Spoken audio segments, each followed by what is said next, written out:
U Sports on CBC, presented by l'U Sport à Radio-Canada, une présentation du gouvernement du Canada, the Government of Canada.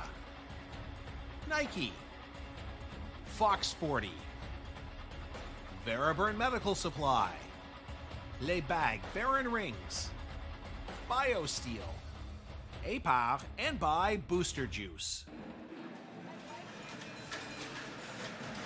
Welcome to beautiful Langley, British Columbia. It is Championship Sunday, the bronze medal match. Welcome to the 2026 U Sports Women's Volleyball Championship presented by Booster Juice on CBC. My name is Tim James alongside Trinity Selecki and Ryan Adams, the broadcast team bringing you this U Sports bronze medal match between the Brock Badgers, the winner of the OUA, versus a finalist in the Canada West, the Trinity Western Spartans.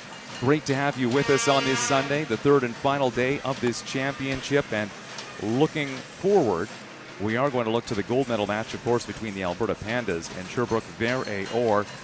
But let's talk about the bronze medal match, of course.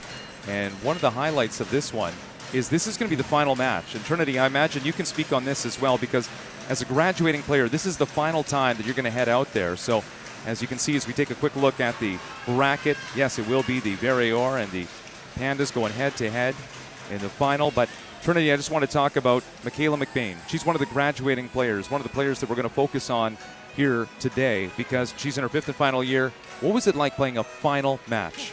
I mean, it's definitely very bittersweet, and especially for the graduating seniors on Trinity tonight. Like, they're playing for their very last time in U Sports, yes, but also on home court.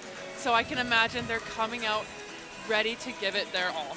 Because at this point, you're playing for bronze. And yeah, let's be honest, Trinity, this isn't like winning the championship. This isn't like playing for the gold medal, but it is still a final match. And we look at players, of course, like Michaela McBain and also Kaylee Plouffe. And Ryan, we've had the pleasure of calling these athletes for a number of years. Yeah, it's been awesome to go along with these athletes on this journey here to this bronze national championship. And of course, seeing Brock Badgers last night, what an epic match. Unfortunately, on the losing side of that 5-set thriller, but here they are again, a chance to win a historic bronze medal for their school and their program. Because this has been months in the making, building up to this championship Sunday, building up to this tournament. Trinity Western knew they would be hosting. And Ryan, just to talk about that, covering the team, they were in tough this season. It's not like they were the number one. The head of the table, the Alberta Pandas, they're still to come. But the Trinity Western Spartans, they were fighting throughout the season. Yeah, fighting throughout the season, which is what you have to do when you compete at the Canada West and the Canada West level. You know, Trinity going into that quarterfinal or that semifinal against UBC, came away with the win there in the Canada West final. Unfortunately, lost to the Pandas, who Pandas played awesome on their home court, defended home court, and of course won last night in the semifinals. But they've had a long journey, a hard journey, but here they have a chance to win a bronze medal on their home court, Tim. And of course, this is the second matchup today because earlier on it was the UBC Thunderbirds that defeated the St. Mary's Huskies in 5 sets to take fifth place, the consolation final. So UBC finishing with a winning record and UBC finishing with a win. We're going to step aside for just a few moments and rejoin you on the other side. Opening serve coming up at the 2026 U Sports Women's Volleyball Championship presented by Booster Juice.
Le sport en direct sur ici-tout.tv. 100% énergie. 100% gratuit. Votre meilleur plan de match pour voir des performances exceptionnelles sur l'appareil de votre choix. C'est ici-tout.tv.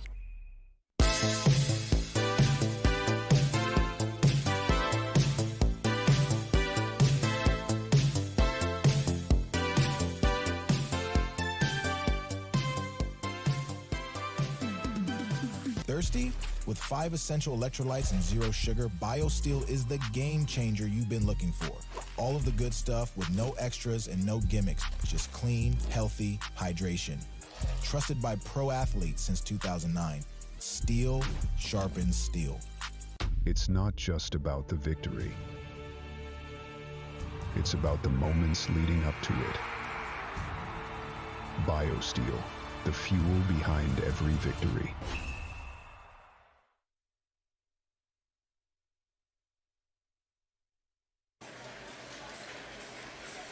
Welcome back to the Langley Events Centre. Outside, 7 degrees and a cloudy sky. Inside, we are getting ready for the bronze medal match, and we are just seeing Brock taking the court for their set for the warm-ups. My name is Tim James, alongside Trinity Selecki, former UBC Thunderbird player, as well as Ryan Adams from Volleyball BC. Now, to spotlight these Brock Badgers, there's a lot to talk about, and Darian Chadwick, one of the players, an outside hitter who saw the volume yesterday in that semifinal. Trinity, she sees the volume, and she impressed yesterday, too.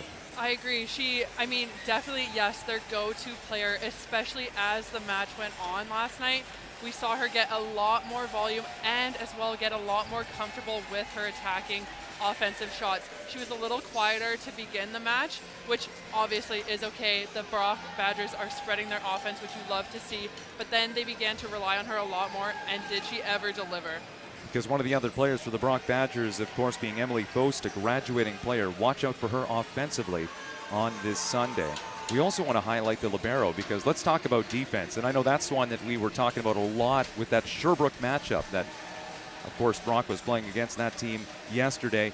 And Brianne Whalen came in as the libero. She didn't necessarily start, comes in, and she impressed a number of times. I'm thinking back to one particular rally again and again and again. Great defense. Well, yeah, I mean, Sherbrooke had a huge advantage going into that fourth set, and all of a sudden Brock turned the tides, and that had a lot to do with Whalen. Whalen coming in, making a ton of digs, not just making those digs, guys, but digging with quality, giving her team a chance to run that offense and keep going. To me, that was a huge turning point in that match, allowing Brock to kind of come back in, find her flow. Of course, in the end, didn't work out, but the reason they got to that fifth set, to me, had a lot to do with her.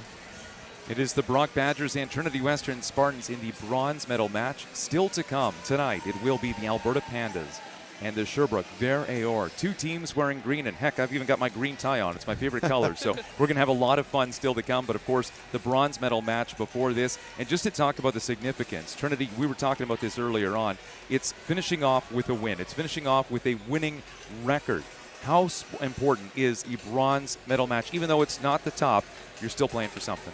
Yeah, totally. And I mean, I think, too, the importance behind it is that reset from coming off of a semifinal loss.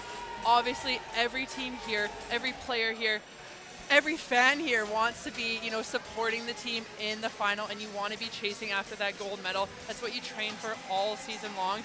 So becoming, on the lower side of that win, playing in a bronze medal, obviously frustrating, but can you mentally reset and come out and compete for it just as hard as you would if it were that gold medal match? And especially for your teammates, too. I'm just thinking about, again, I never played at this level, but if I'm playing next to Kaylee Plouffe, if I'm playing next to Michaela McBain, just to send them away with something to remember. I mean, Ryan, what do you think about playing for bronze? Well, playing for bronze, anytime you get to play for a national medal, especially at the U Sport level, the highest level we have here in the country, it means a lot. Obviously, these teams were crushed to lose that semifinal, but I can guarantee you they're stoked about today, stoked about a chance to get not only medal for their team, but for their school and their province. And maybe we'll talk about that semifinal that we saw between Brock and Sherbrooke, because, well, that went to 5 sets. That really could have gone either way, and I imagine there has got to be frustration from the Brock bench. There has got to be frustration from the coaching staff, frustration from the fans. They are playing for bronze today. But talk about, Trinity, what you saw in that matchup that featured the champion of Ontario, Brock, taking on the champion of Quebec, Sherbrooke. Definitely to begin the match, it was really defensive focused. Lots of amazing digs and long rallies on both sides of the court. And we even talked about this last night. Our focus changed from defense to then strictly offense. So we can see that from both teams. And especially going into this matchup tonight, we know Trinity is a big offensive team. but Brock can also do that. So it's going to be a lot of back and forth, I expect. Yeah, Tim, I think what we saw in that fifth set was unbelievable volleyball. Again, I mentioned this a couple times. I want to go back and rewatch that set. I watch a lot of volleyball as it is. I don't often do that, but that set was so high level, so high caliber. It was unfortunate. Obviously, you have to have a loser in that situation, but man, we were treated. If you stayed up late enough on the East Coast to watch that fifth set, man, were you treated to an amazing volleyball set. And Ryan, as the teams get ready for this, I got to say I'm a little bit disappointed because I had hoped that the Trinity Western Spartans would be wearing the lilac jerseys, the cancer awareness jerseys. They look sharp. They wore them during the regular season and the playoffs. No, they will be wearing white on this Sunday, taking on Brock wearing the blue. And we are just moments away from this starting opening serve and the opening ceremony, if you will, the introductions here at the Langley Events Centre. Let's just talk about the venue as well. For people not familiar with this, we've got both sides of the gym open. Typically, the Spartans aren't playing with both sides of the gym open. So there's a different, I guess, look. There's also the different airflow. We were talking about that when you're serving.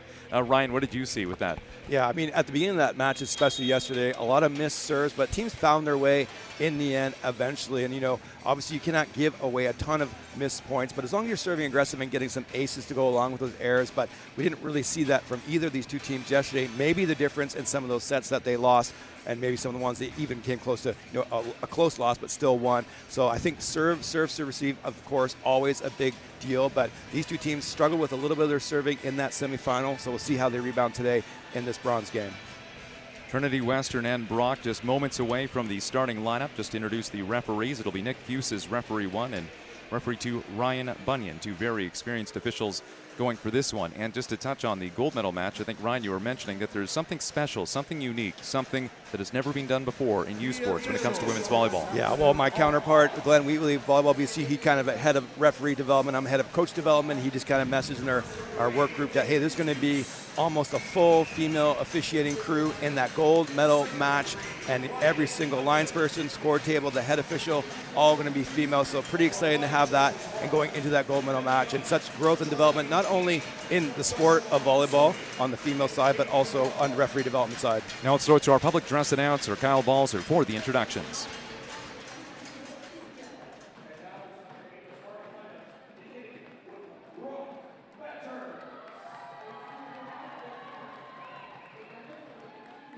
Pour ce match, ils sont dirigés par 4e année, libero numéro 1. A fourth-year libero, number 1, Isabella Samazade. 5e année, attaquant numéro 9. A fifth-year outside hitter, number 9, Emily Fost. 3e année, libero numéro 11. A third-year libero, number 11, Eve Entwistle. 3e année, passeuse numéro 14. A third-year setter, number 14, McKenna Knox. 4e année, attaquant numéro 15. A fourth-year outside hitter, number 15, Madison Tuck. 3e année, attaquant numéro 16. A third-year outside hitter, number 16, Darian Chadwick. 3e année, centre numéro 17. A third-year middle, number 17, Emma Baru Kelly. 2e année, en centre, numéro 19. A second-year middle, number 19, Charlotte Ross.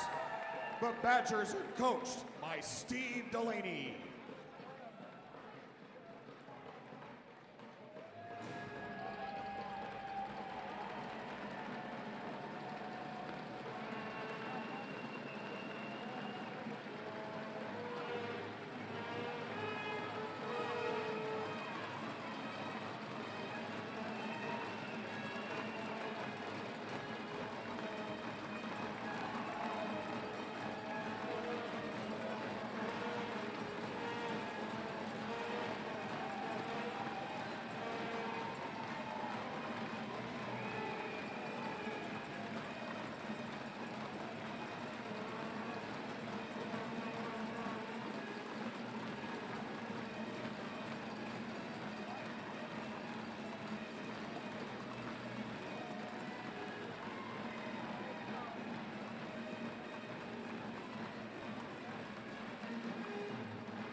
maintenant, pour l'équipe locale de ce match, And now, Spartan faithful, make some noise for your Trinity Western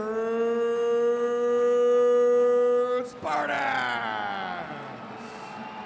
les 6 de départ pour Trinity Western, les Spartans sont l'équipe locale pour ce match et sont entraînés par deuxième année, attaquant numéro 2. A second-year outside hitter, number 2, Sienna Driedager.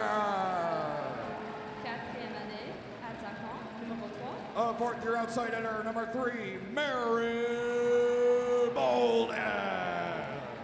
Deuxième année, centre numéro 5. A second-year middle, number 5, Emma Kraka. Cinquième année, centre numéro 6. A fifth-year middle, number 6, Kaylee Blue. Troisième année, libéro numéro 8. A third-year libero, number 8, Sophia Rader. Troisième année, centre numéro 9. A third-year middle, number 9, Isabella Stothart. Deuxième année, passeuse numéro 10. A second-year center, number 10, Tayana Dimitruk. Cinquième année, libéro numéro 18. And a fifth-year libero, number 18, Michaela McMahon. The Spartans are coached by Ryan Hofer.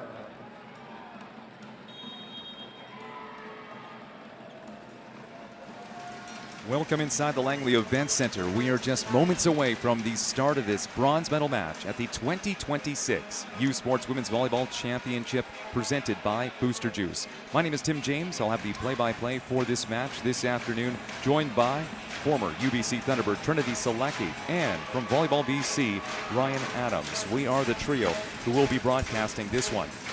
The Brock Badgers will be led by McKenna Knox as the setter in her third season with 53 assists in that 5-setter yesterday. On the other side, it will be Tayana Dimitruk leading the offense, including for Kaylee Kloof, of course, a graduating player. Dimitruk, not a graduating player, just in her second season with 34 assists in that 4-set match against the Alberta Pandas yesterday. But keep in mind, the Pandas, rather the Spartans, are a team that played that double sub. And it's the Spartans getting things underway here in the bronze medal match, an ace with Emma Graka behind the service line. Yeah, I would say Emma Graka, who hasn't started for the Spartans these first two, but she has played a lot. Both her and London Cron share this responsibility. She gets her number called for this bronze medal game. Here goes Graka, the more experienced of those two middles mentioned. It's a middle run by Barrichelli on the Brock side, back on the Spartan side, and we'll chase this over to the bench, and it's the Brock Badgers' first point on this Sunday. Yeah, I'm talking about service pressure. We mentioned both teams missed a lot of serves, but the difference, guys, Trinity had 16 service aces, but 10 service aces. Brock's 18 errors, only 1 ace in that final match yesterday. Barrichelli back to serve as a middle, so no libero out there for the Brock Badgers, and Barrichelli will be off the mark, going out the back on the serve. So the Spartans will rotate once again, and this brings up Tayana Dimitruk to serve, the second-year setter. Yeah, Tiana hasn't had her best matches yet. I think today she will be her best match. She's a little bit more settled in now. Again, only a second year out there running the floor for the Spartans. 3 attackers at the net for the Spartans.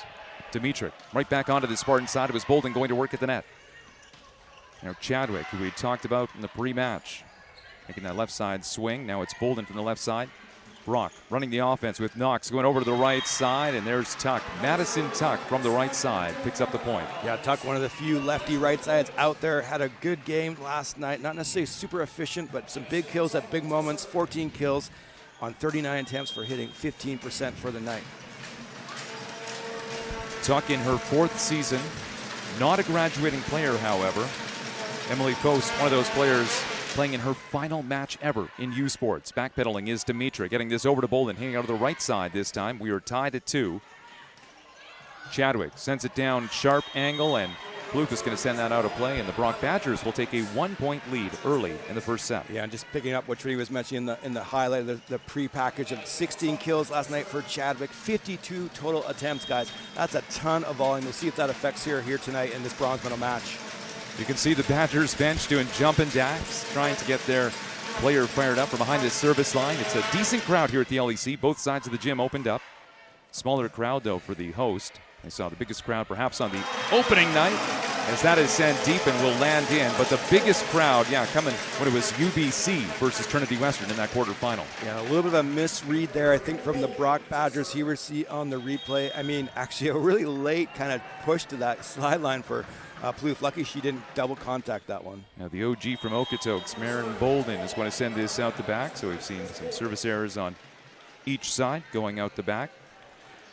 You know, we highlighted Whalen too, yesterday on that defensive, but also Folks had 16 digs, guys. Of course, she played a little bit more. She doesn't share time like the two liberos, but had a great defensive effort yesterday for the Badgers. Off the Chadwick serve, Dimitrik. It'll be a middle run by Stothard. She's able to tag the line, and the middle run is successful. Side out for Trinity Western. Yeah, and Stothard, they tried to run a middle a lot yesterday. Didn't really get anything. Stothard only hitting 10%, so good to find some rhythm and connection here in this bronze medal game. If you are just joining us, the Trinity Western Spartans wearing those white jerseys on the left side of your screen with the pinstripes. I was hoping for those lilac cancer awareness jerseys. Not going to get them on this final match of the season. And it's a quick side out for Brock, so Stothard is done. She will head off, and Michaela McBain will return to the floor and set up in the serve receive for Trinity Western. Yeah, quick side out. And if you haven't watched the Spartans much at all this year, one thing you'll notice, they start really high, and especially in 6. All 3 players, a little bit more like the men's game, and that's one way you can beat them is kind of off the block, high and deep on those quicks. With the middle serving, no libero out there right now for the Brock Badgers. Knox keeps that on the Brock side. Good decision as she was going up. Going behind, and it's a Brock point to put the Badgers up by 2. Well, good decision from the Brock offense. Bad decision from the Trinity defense there. Again, front row setter. So if you're going to block that, it's got to be your middle, not your front row left side. Unfortunately, a little bit of cross signals from the Spartan blockers. Off of the Ross serve, the Spartans struggling, and Bolden still able to make a decent attack on it. But in system, Brock going over to the pin, and it's Faust, the graduating player, who finds the kill from the left side. Yeah, Faust, to me, Trinity Faust is a pretty heavy hitter out there. She puts a lot of energy, power behind those attacks. For sure, she's also, not the biggest outside hitter that there is, but she does such a great job getting her feet to the ball and making herself available, and she jumps super well. She still contacts each ball super high. Dimitrik going over to Plouffe, who goes down the line. Now the ball coming from Chadwick over to Faust, who's seeing some early volume on the left side for Brock. Now Plouffe. Brock running the offense. Big push over to Faust, who's able to go over top of the block. Couple of blockers there.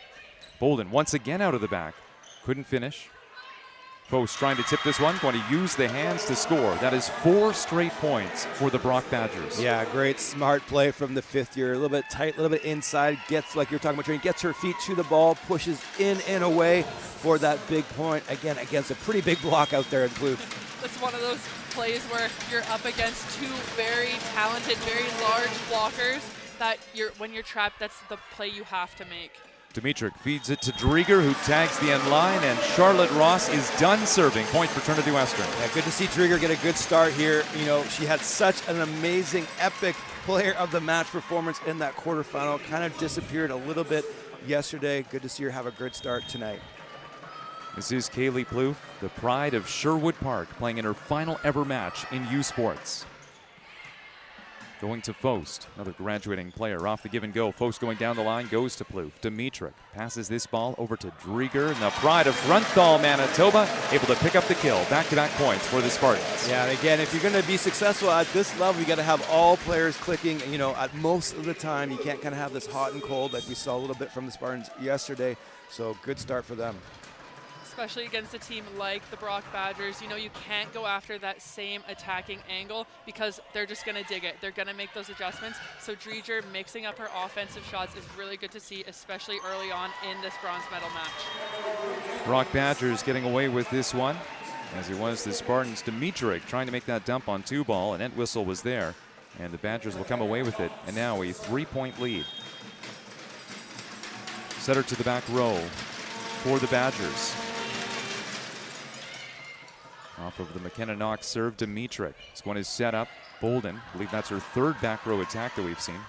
Faust going cross court, diving forward to graduating McBain. Nice defensive play. Drieger tipping down the line. Here comes Faust.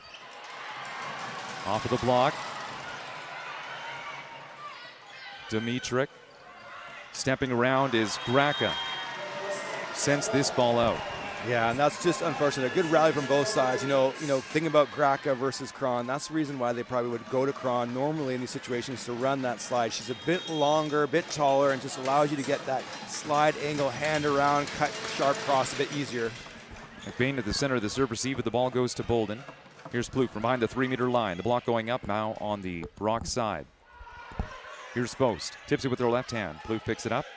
Dimitric, big push over to Drieger, goes over top of 2 blockers, drops it in, and she will score. Yeah, good smart shots already here by Drieger, kind of finding her flow like we saw in that quarterfinal match, not trying too hard, making good decisions, good shot selections. Yeah, that's a great tip, just over the top of those blockers. Sienna Drieger to serve.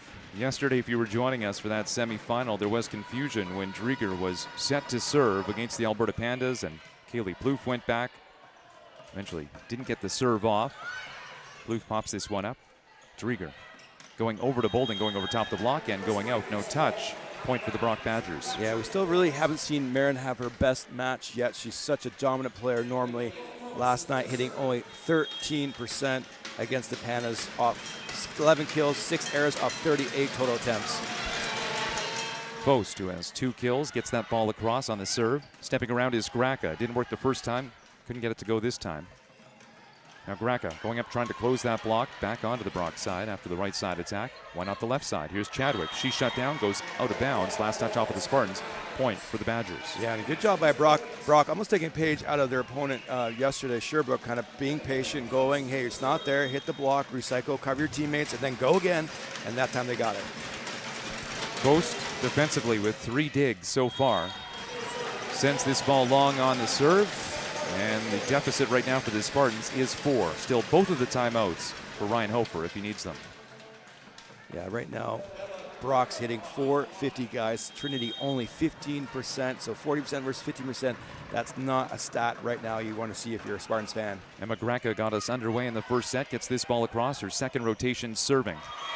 Madison Tuck, beautiful from the right side. That is a quick side out, just one serve and done for Graca. Yeah, Tuck had a great night last night. So fun to watch that lefty out there. Again, Trinity, I know you enjoy watching her just as much as I do.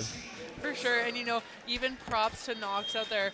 When she's in system, she does such a great job running a really quick and crisp tempo, especially out to the right side for Tuck.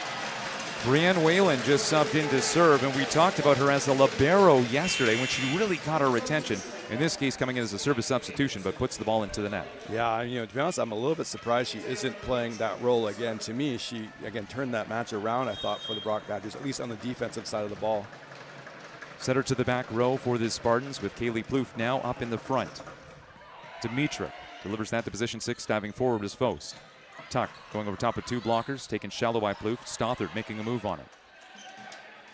Fost makes an attack. Dimitric, a set from the backcourt over to Marin Bolden, going off the block, and there you go. The 4th year finds the floor off the block. Yeah, finds the floor. She's got to find different ways to score again. Can't just try to kill the ball. These teams are too good. Just can't get swing away. You got to swing away with intention, with some accuracy, with some decision making, like left, right, off, tip, roll, mix it up. Dimitric with 5 assists so far. Knox has 9. That will go off the block, and it will be a Badgers point, so Dimitric will stay in the back row. She is done serving. Yeah, Trinity not having a great blocking nationals. In the season, guys average 2.1 blocks per set. In this national championship, only 1.5, so slightly below their average, and we've seen that kind of cost them a few times. Madison Tuck, who's from Georgetown, delivers this ball across, picked up by Drieger. Over to Kaylee Plouffe, hitting out to the left side, goes down the line. Nice defensive play as Fost was diving forward. McBain on the first contact. Dimitric over to Plouffe. A nice 1, 2, 3, and the Spartans score, and they're within 3. Well, that's what Plouffe could do if you give her the opportunity. Put that ball up in the hitting zone. Again, you can set it with tempo, but it's got to be a bit higher than everybody else because look how high she can get. That ball hit down over top into the middle of the court. I really like to see the reset to her as well. First ball didn't work, but you get a free ball back. You're in position. Why not run it again and put her in a good spot to score? Knox running the offense for Brock. Stepping around is Ross. That was a nice one, and I've seen some success so far with the Brock Badgers hitting out of that right side, whether it's a step around or a right side. Yeah, Ross had a good match last night as well, so starting off, here she is again. Guys, she hit 400 last night, 11 kills, 3 errors off 20 attempts. Noisemakers are going here at the LEC. Chadwick delivers a decent serve, going to McBain on that. Plouffe hits into the block, covers it herself. Bolden going over to Drieger. A couple of blockers there, taken to the back by Chadwick. Nice defensive play. Now Foast going to work against 2 blockers, using the hands to score. Nice delivery by Foast, the 5th year. Yeah, and then that comes with that set being far enough off the net for her to hit that top of the block. The earlier set we saw from the Spartans, again, high enough in the zone for Plouffe, but too tight for her to actually kind of work around the block. Both Foast and Chadwick, sorry to cut you off, have been doing such an amazing job, attacking the high hands of the blockers of Trinity. I mean, just touching on their blocking, a smaller team, smaller outsides, that's when Trinity needs to do a much better job being pressed and not just high. Bronze medal match between the Brock Badgers and Trinity Western Spartans, and we have a first timeout taken by the Trinity Western Spartans as Ryan Hofer and his team looking at a 6-point deficit at this point after the teams were exchanging points earlier on. Fans, U Sports wants to hear from you about your viewing experience. Visit usportsfans.ca to join our fan advisory panel. Tell us about yourself and help shape future U Sports Championship broadcasts by giving us your feedback for your chance to win U Sports prizes. Join the U Sports fan panel at usportsfans.ca. Again, it's a decent crowd here at the LEC, and the tricky part for the Brock Badgers will be serving near the student section. That'll be coming up in the second set, but I've noticed that players often, just like we saw with the Pandas, will serve on the far side, kind of away from the student section, because really it's only one pocket where you face that intense noise. Yeah, and they're not going to change where they serve from based off of where their fans are sitting, but just so happens a lot of teams serve from that side of the court. Which is good. Statistically speaking, serving from that 5 down the line is statistically the best serve you can do on a float serve. So, teams maybe have picked up on that stat number. But again, obviously, at this level, you kind of like that. You kind of like a little bit of that kind of edge, that competition. We saw that from some of the Alberta players, even after they got those serves or those aces, even run right by and then go all the way over the 5 to serve. 6-point lead for Brock. Chadwick getting the serve across. She has 3 kills. There's Stothard. Stothard going up once again, turns into a joust against Knox. Foast from the 3-meter line. Dimitric, middle run by Stothard, drops this into a soft spot on the Brock defense, and it's a kill for Stothard, her 2nd of the day. Yeah, great job to get Stothard. Continue to keep her involved. Again, Spartan's going to mix up this offense. Good to see Tiana have a little bit more rhythm in her sets right now. Her hitters need to help her out a little bit. We'll continue to see if they do that double sub once they get back through, and when Tiana gets back to the front row. Well, Claire Pakalek coming in for Trinity Western. We saw her previously being subbed in for London Cron. In this case, Cron not starting. And it's Isabella Stothard who will step off. Pakalek with the serve.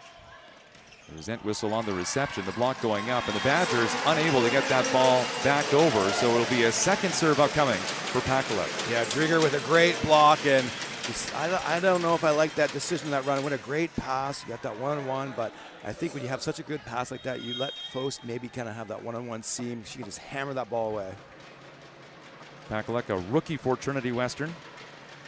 London Cron, who didn't start in this one, also a standout. She plays the middle position. Dimitric pops this up. 2nd ball coming from Bolden. Over to Plouffe. Hits it hard to position 6. Now Knox passes this ball. It's going to be tight to the net. Foast able to send it over.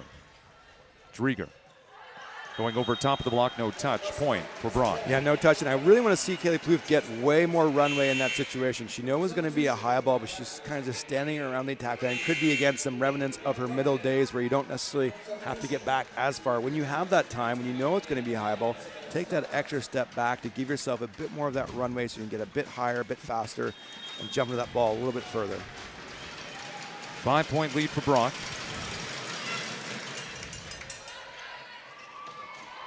Middle run by Gracka, who's yet to find success. We've seen her hit out of the right side, this time out of the middle, and it's Brock coming away with the point, and now a 6-point advantage in the 1st set. Yeah, we're going to have to see some changes here from the Spartans coaching staff, either on strategy or lineups. Right now, things are just not flowing for them. Maybe a middle change, maybe a setter change. We don't really see that too often, but I think they should look to maybe go to that 1-to-1 setter sub. Dimitruk over to Plouffe. No touch, sends the ball out. Still one timeout remaining for the Spartans. Yeah, one timeout, guys. Spartans are going to be hitting close to just 10% after that last error, while meanwhile, Brock Badgers almost hitting 500 on the night. That is an insane stat here in a national bronze medal. Avery Duncan continuing to serve, drops this in for an ace. Everything is going right for Brock. Yeah, and Trinity, what are you thinking if you're the Spartans coaching staff or the Spartans players at this point in time in this match as this timeout happens? I mean, the main thing that my brain goes to is obviously Brock is so strong on the defense, right? They're getting touches, and as a hitter, that's super frustrating when you hit arguably one of your best swings and it's an easy dig, right? So if I'm the players, I'm the coach, I'm trying to find ways to score. Not necessarily working too hard or trying to be too perfect with that, but making it a little bit harder for Brock to be put in those good situations for them to score. CBC Sports is the home of university sports in Canada. The best U Sports men's volleyball teams are battling at the 2026 BioSteel Men's Volleyball Championship. That is on right now. You can catch the action exclusively on CBC Gem, CBCSports.ca, and CBC Sports YouTube. U Sports on CBC, where the champions are made. And of course, stick with us as a little later on we will have at 6 o'clock Pacific, 9 o'clock Eastern, if you're watching in St. Catharines, the gold medal match, the Alberta Pandas versus the Sherbrooke Ver et Or. And what can we say? Offense versus defense. We can say champion versus champion when it comes to the conferences. How do we tee that one up? Well, green versus green. Either way you look at it, it's going to be a great match. Lots of green and white going to be in the house. Those Sherbrooke fans and those Alberta fans really rowdy and really looking forward to, the two top teams for the whole season on the national ranking scale go at it. Dimitruk.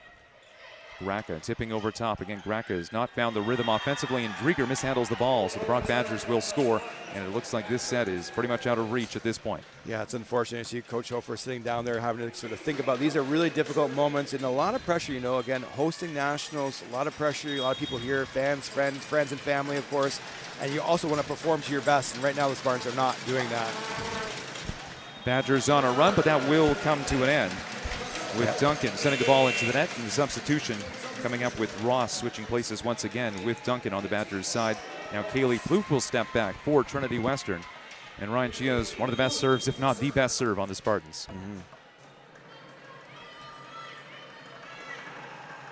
Plouffe mishandle, picks up the ace. We talked about it. Event whistle, the third-year libero. Not equal to the task. Yeah, great serve from Plouffe again, coming from the national team this summer. You can see how you can even see the spin on that because it's somewhat of a hybrid. This two-hand double float toss hit into sort of a hybrid spin. Both her and Guzin do it. Oh, it touched her.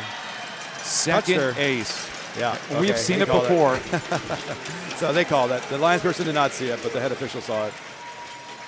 Sorry, Tim. Well, I was just going to say that we saw, I'm trying to remember if it was playoffs or regular season, but 4 straight aces come from Kaylee Plouffe. Back-to-back here.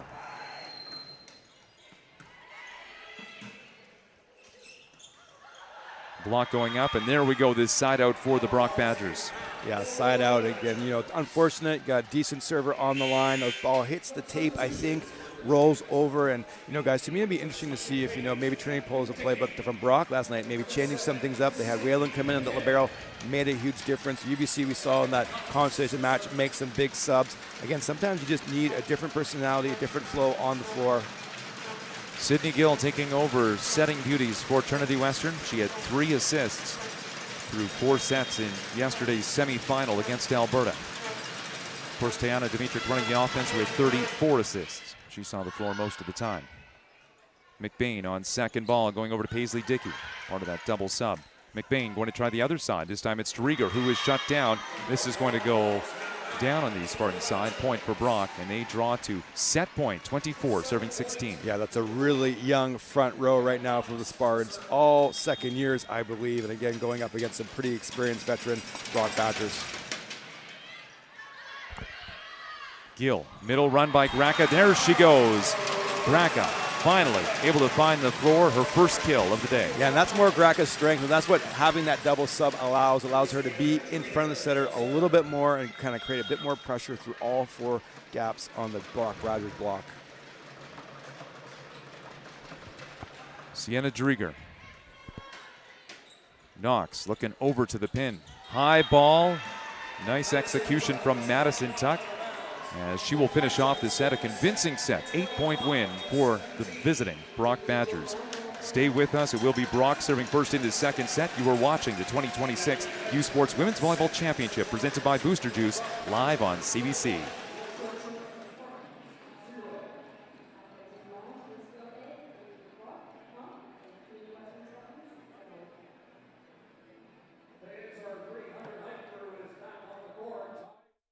Thirsty? With 5 essential electrolytes and 0 sugar, BioSteel is the game changer you've been looking for. All of the good stuff with no extras and no gimmicks, just clean, healthy hydration. Trusted by pro athletes since 2009. Steel sharpens steel. It's not just about the victory. It's about the moments leading up to it. BioSteel, the fuel behind every victory. Feel every hit, goal, and celebration as if you're standing right on the sideline, immersing you in the game like never before, bringing heart-pounding action directly to millions of fans. We deliver unparalleled simplicity and tailor-made digital broadcasting solutions crafted to make you feel every moment in a way like never before. Our passionate team ensures your message reaches audiences reliably every time. Proudly Canadian, we bring a touch of innovation and our passion to the world stage. ISI Live, be there. We are people first and players second. My identity is more than just athletics. It's how Christ shines through me, whether we win or lose. That's what it means to be the light.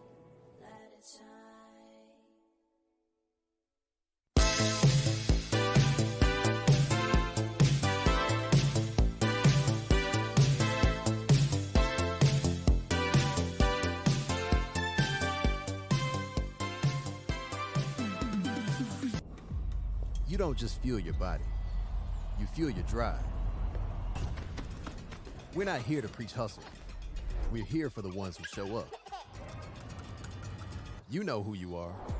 The moms who make mornings feel like magic. The runners lacing up before the scroll. The dreamers writing it down before it's real. And we're here for you. Real fruit, real fuel. Booster Juice. Fuel for what's next.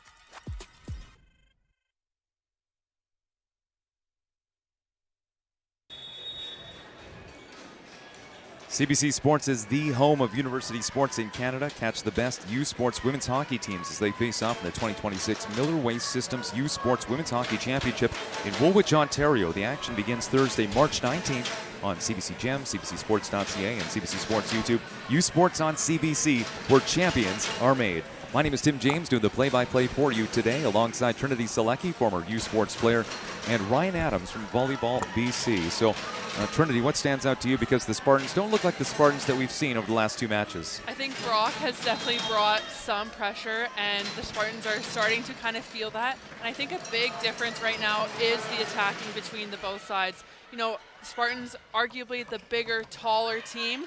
So when you are playing a smaller team like that, you have to keep reaching high on your attack. You can't begin to drop your elbow like we've been starting to see. It's Marin Bolden picking up the kill and the side out for Trinity Western. Yeah, they go off of that. You know, Brock hitting 481, Trinity only hitting 200 right now, guys. Brock 13 kills, Trinity only 7 kills. In the regular season, Bolden and Plouffe averaged 7 kills a set just between the two of them, so definitely below their standards. Once again, Emma Gracka, the first to serve for Trinity Western in a set. This is going to drop in, and Gracka is done serving for now. We have not seen Gracka previously get this start in the last two matches for the Spartans at Nationals. It has been London Braun, but Gracka drawing in here in the bronze medal match. Yeah, great swing. Again, kudos to Brock. They're putting a lot of pressure on Trinity with their offense. Trinity has to probably get them off the net, get that ball behind the attack line on their serve receive, and give themselves a bit better chance to have a positive touch on that block. There's Kaylee Plouffe going to another fifth year. Emily Faust, kill for Trinity Western. Yeah, and Faust exactly in the right spot, so good job by the Brock coaching staff to game plan where to defend her. But again, she hits the ball such kind of a funny way at times, really high, very flat, not always a ton of spin. Set her to the back row for the Spartans as Kaylee Plouffe is up there at the net, and look at that. That is Tiana Dimitrek picking up the ace, and this can be the tough rotation if the Spartans can build some momentum here. They've got a 2-point lead, 3 attackers at the net. Yeah, great serve by Tiana. She's had at times a little bit of backspin on her serve, hence the ball sailing out a bit more than she's used to. The center, Dimitrek floats serve, picked up by Faust. Chadwick shut down. 2 of the best blockers on the Spartans, Plouffe and Stothard. Oh yeah, that is a big block out there. But again, Chadwick faced some good blocks throughout this season, so nothing new, but Plouffe is a bit of a different animal when it comes to the block D and how big she is. That's definitely a good block adjustment by the Spartans as well. They were getting used a little bit more on the outside attack, scoring off of hands, so that's a good adjustment, having their hands up and over really early. Who's going to take it on third eventually? It was Dimitrek. Now there's Ross going after Rader, one of 2 liberos for the Spartans. Plouffe tipping it into the soft spot, showing off why she's a veteran in her 5th year. Yeah, again, as long as you get the ball up near the net and give Plouffe time to get her feet under the ball, give high extension, she's going to have a hard time being stopped as long as she makes a good decision with that ball. Great decision that time by Plouffe. 4 straight points for the Spartans. They were up 5-1 in this set after falling behind in that opening set and losing 25-17. A couple of contacts by the Brock Badgers. Now the Spartans running the offense with Dimitrek going over to Plouffe, going down the line, picks up a 5th straight point for the Spartans. Well, I have an idea what was said to Tiana Dimitrek in the changeover. Set Plouffe the ball. It's like, I don't know if you remember that old Fresh Prince of Bel-Air where, Will's playing pass Will the ball. This is the game plan. Give the ball to Will. In this case, give the ball to Plouffe. Dimitrek, likely with a few friends and family around here. She's from nearby Surrey and unfortunately goes out the back for Trinity Western Spartans fans. A number of Brock Badgers fans here as well. They're congregated there. You can see on the far side of the gym, away from the Spartan 300 section, making some noise ahead of Madison Tuck's serve. And of course, the Dimitrek family a little bit split because her brother now competing in the gold medal match for Trinity Western Spartans against UBC out in Windsor. Dimitrek calling that one off, and it was McBain making the second ball, and then a deep tip by Kaylee Plouffe. Everything is going right for the pride of Sherwood Park. Yeah, Plouffe is finding a way every time, in a different way every time. Hey, Trinity, we've seen a deep tip, a pot tip, a wipe out. What do you see so far right now with Plouffe? For sure, and especially, showing that tip as early as she did, we could see that the Brock defenders were creeping in, expecting that shorter tip, exposing the backcourt, which Plouffe did a really good job seeing early and taking advantage of. After Plouffe sends it over and back onto the Trinity Western side after one contact for Brock, and it's Drieger this time from the left side who scores. Brock still with 2 timeouts. Steve Delaney, he's just going to take a sip of water on the bench. One of the best past sets we've seen here was Dimitrek. I love that, a little bit of a delay, kind of hold, and then fire it out to your left side, create a little bit of seam for her left side attacker. Bolden in her 4th season, sending that ball over to Chadwick, and Chadwick off the give and go with a couple of blockers there, back onto the Brock side, tipped over. Spartans could only make 1 contact, and that's too much as Chadwick is able to put that away on the Brock side. Yeah, and you see Coach Hofer after that play give a little bit of a clap. That's probably the most frustration you'll see from Coach Hofer out there. But again, Spartans were there. They had this coverage. It was up, and we don't quite see it there. But on the overpass, just those balls you cannot give away. You cannot give those teams that extra points. Relatively shallow serve receive as Chadwick is going to put that one into the net as Brock was trying to come back, now trailing by 6 points. Yeah, we're having a little bit of kind of a consistency, guys, where we've had kind of back and forth, not necessarily great sets. One team does really well, the other team not so much. Here we see that again, except, of course, that great, amazing 5th set we saw last night from Brock and Sherbrooke. Isabella Stothard goes back for her first serve of the 2nd set. Knox says no more for you as she will send it over. An easy play by the setter for Brock. And I should also mention, Alberta probably had 3 good sets, so it's a little bit different in that situation, but kind of all the other matches we've kind of called so far, a lot of back and forth, not both teams playing their best at the same time. Charlotte Ross gets the serve across. She's playing for her hometown school as she's from St. Catharines. Now Knox looking over to the pin. Faust going up and able to get that by a couple of blockers. Plouffe and Graca, point for Brock. Yeah, Faust got that through the seam. A seam I don't think that should have been there. I don't know if we'll see that on the replay, but I think either Plouffe carried a little bit or Graca didn't get all the way out and kind of close into that seam. But either way, good find by Faust. And Drieger had something to say to Graca just as they were getting set up in the serve receive. Drieger going to work, hitting from the left side. That's dug up. Knox. Madison Tuck will go into the net, so a side out. Trinity Western will take over with a 5-point lead in the second set, still early stages. Yeah, that's unfortunate. I actually really like that run from the Badgers. Just a little bit of a miss hit from that right side. Tuck not able to get that kind of up and over the net. Kaylee Plouffe with a couple of aces in the opening set. Serves this ball across. There you go, another one as that ricochets over to row one here at the LEC. The best server on the Spartans gets the job done. Yeah, best server, and probably, between her and Guzman, probably the two best servers in the tournament when they are on. And, I think because Plouffe also has a little bit of a different contact from her middle days, I think even more effective if it's on than Guzman. Guzman, has been outside probably for most of her career, or at least more recently. So he hits that ball a little bit more pure, still a bit of a hybrid, but Plouffe, because again, coming from that middle, transitioning, has a little bit of a different arm swing than most outsides. Well, we are having some fun here on this Sunday, and we hope you join us for the gold medal match still to come. It'll be the same team, myself, Tim James, and Trinity Selecki, Ryan Adams, and fans. U Sports does want to hear from you about your viewing experience. You can visit usportsfans.ca to join our fan advisory panel. Tell us about yourself and help shape future U Sports Championship broadcasts by giving us your feedback for your chance to win U Sports prizes. Like, hey, maybe Ryan Adams, Trinity Selecki doing a heck of a job. Whatever you want to say, join the U Sports fan panel at usportsfans.ca. Well, the Brock Badgers, Steve Delaney, not too much to say in that timeout as they're already back out there on the floor. Yeah, I think at this point in time, it's just, hey, we're not playing that well. They're playing pretty good. Let's take a breath. Let's reset. Trinity, we talk about just building some momentum, whether it's, we win the set or not, just building some momentum forward and changing your attitude. Not your attitude, but just your execution level and your energy level. Totally, and each set of volleyball can go so differently. You can't think about what previously happened. So for Brock's case, can't think about everything that was going well. Yes, you want to implement that. And then on the Trinity side, you can't think about what was going wrong. And obviously we've seen that little bit of a flip switch for both teams right now. Kaylee Plouffe will be charged with the service error as that ball goes into the net, and it brings a center to the back row for the Brock Badgers. McKenna Knox now to put this ball in play. Oh. Knox. Sorry, go ahead, Tim. Yeah, no, I was just going to say, Knox, you can add to her stat tally here, picks up the ace and also has 16 assists on the day. Yeah, that was a little bit of a deceptive serve. I didn't feel like it was going to drop that much, and then at the very end it did. Dimitric over to Graka, stepping around. Graka has not had success on this step around. Vost going down the line. Plouffe, nice job getting her hands up to set that ball. And there's Drieger finding the corner, the one spot to pick up the point. Yeah, Drieger just has really great hand contact, guys. She kind of is not super explosive, not jumping super high, but always has good hand contact. They had that step around with Graka, and they said it a couple times now. Okay, you set it up. To me, you got to run through that pipe with Bolden or give Drieger a little bit more seam on that left side.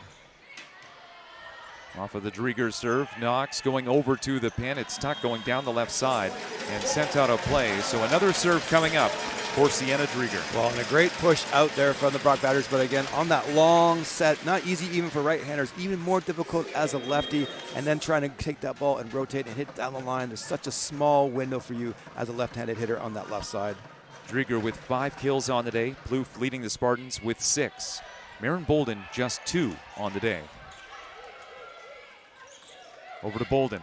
Perhaps she heard me trying to get one there, taking out Knox on that. So out of system, the Brock Badgers going to work, and they are able to drop this in. It's a kill for Madison Tuck and a side out for the Badgers. Well, that's an impressive shot, Trinity, right? Even as a right-handed hitter, that's an impressive shot. As a lefty, even more impressive. For sure, as a left-handed, as we discussed, you have to wait for it to come all the way across your body. But she did a good job there, changing up her approach from the previous ball and seeing that the court is so open in the deep areas because the defenders are so high up.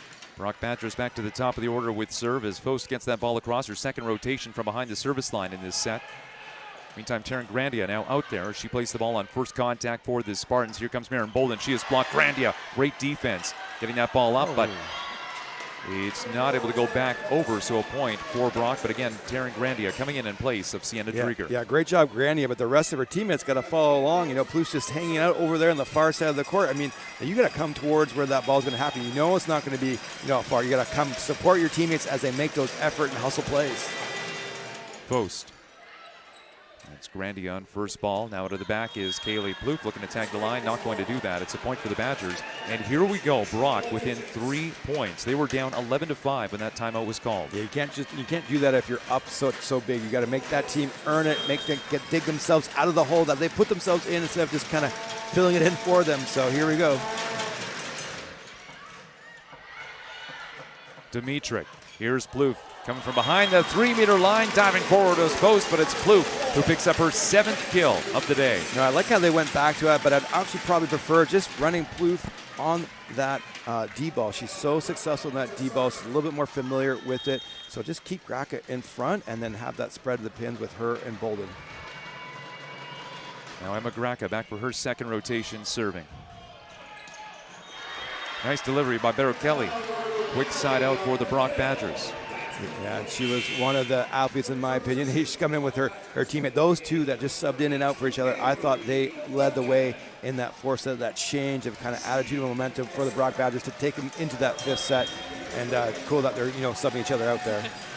Service substitution. Whalen went into the net in the first set, and she's able to pick up an ace here. Yeah, Whalen, I like the look. She's got a little swagger out there, like a couple of those Alberta players. Just a little bit of let's go, come on, girls. You definitely need a player to carry that, and especially in such a high intensity game like this bronze medal match. It doesn't have to be everybody, but you need at least somebody to fire everybody out. Yeah. Back-to-back aces from Whalen after that initial error that we saw in the first set. I mentioned that, and all of a sudden she shows up. Back-to-back aces. We saw Kaylee Plouffe do that earlier on. But here we are. Momentum has completely switched from the first time out. It is now just a 1-point deficit for the Brock Badgers. Yeah, it's not because they've done anything necessarily offensively. Still only hitting 16%, Trinity 31%, but it's because of really that serve, receive. They're putting a ton of pressure on the Spartans. Spartans are not executing on that side of the ball. They're getting aced too much. Again, you don't have to be perfect, but you can't have ones and zeros, and that's what's happening right now on Trinity Western's serve, receive. And if you do want to reach out to us, if you have any questions maybe for Ryan Adams or Trinity Selecki, you can send us that. Maybe you just want to say hello and you're watching from St. Catharines, whatever it might be. Crispin just sent us a note. Hey, the email is usportschampionship@gmail.com. We will be checking that as broadcasters. If you, again, have any questions for the staff here, you can also find me on Instagram if that's your thing. You can send me a direct message, timjamesmedia.ca. That is the username on Instagram. Once again, it is Tim James, Trinity Selecki, and Ryan Adams with the call on this Sunday. The second match of the day. Earlier on, it was the UBC Thunderbirds in 5 sets defeating the St. Mary's Huskies. And Trinity, you saw your former teammates out there. I mean, what was it like, do you think, for them to win that consolation final? It's not what they wanted, but it is something. For sure. I mean, especially as the graduating seniors, like we talked about that earlier in the game, you always want to be the ones in the final. But then again, how can you bring the same fire and compete and end your season on a win? That's Marin Bolden, left side, the kill after that Trinity Western timeout. I was just going to say, guys, Bolden really needs to step up here, hitting 0%. Only 2 kills before that one. 2 kills, 2 errors, 15 total attempts. She's going to obviously be now in the positive at 6% with 3 kills. But she's going to kind of show up here in this last third of the second set. Tayana Dimitrik went on a service run earlier on this set, picked up an ace, gets the ball across here, and Tuck is going to send this into a soft spot. The defense collapsing for the Spartans. Couple of contacts back onto the Spartan side after one touch for Brock. Now can they settle things down? Knox running the offense, going over to the right side to Tuck. The lefty couldn't get through. Now Plouffe going up. Knox over to the pin, and Chadwick will score. Last touch off of the Spartans. Isabella Stothard saying, what's going on? They're calling a touch on the back row player. No, none of the lines officials, I think, guys, didn't call a touch, but head official Nick Fuse deciding to call the touch. And, yeah, Spartan's not happy about that. Couldn't tell if the touch came off the block. I didn't think so. No, I don't think so. He was pointing to the the back defender, and I think Karen Gagnon was like, "What, did it hit my hair?" So we'll see. I don't know. Did you see it there? I didn't see. I missed it. I didn't see it. Yeah, that's unfortunate. Ball's moving too fast. Yeah. Again, you have 4 down. You have 4 lines officials for a reason. Not a single one of them, signal for a touch. You just got to let them do their job. Noise picking up once again with Madison Tuck to get us back underway. Her team trailing by 1. Delivers a float serve picked up by Grandia. There's Plouffe. Good pace on that ball going cross court. Samantha Day Couldn't get to it, gets a pats on the back from her teammates, but it's a point for Trinity Western. The Spartans back up by 2. And, guys, I see my old coach Ron Pike sitting up there watching. I think he might be on the All-Star committee, but, some things that he used to say, it's like volleyball is this game of like calm and then aggression, and then calm and then aggression. That's what Trinity needs to find right now. They're a little bit too kind of chaotic in these in-betweens. You got to relax, play the ball, and then be aggressive. Attack aggressively, relax, play the ball, go block aggressive, relax. So that's what I feel like Trinity needs to find a little bit more, and maybe Brock now too. And there's a serve from Maren Bolden to give her an ace, because we had talked about it. This is not her strongest performance. And I'd say even throughout the playoffs, we haven't seen the best Maren Bolden, one that we saw during the regular season. This turns into a joust, and Knox is going to pick up the point.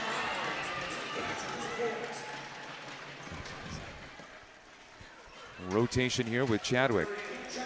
Going back to put this ball in play for the Brock Badgers. 2-point lead for Trinity Western. Galen McBain at the center of the serve receive. Oh, Chadwick. That's costly here as Brock was getting close, within striking distance. Service error, and now a substitution on the Spartan side.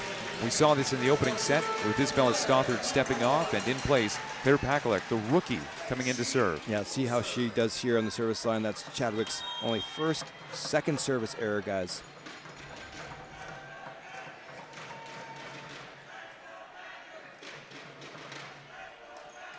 Pakalek going to end whistle. Tuck coming out of the back, and she's flying from behind that 3-meter line. A nice swing. Badgers within 2. Yeah, she's flying, but guys, the Trinity Western block has to be more set up here. That ball was going to obvious to that D ball, and still, 2 seams reaching at different times, pressuring at different times, not close. You have to let your defense set up, and if it hits your hands, it's got to be positive, especially in those situations.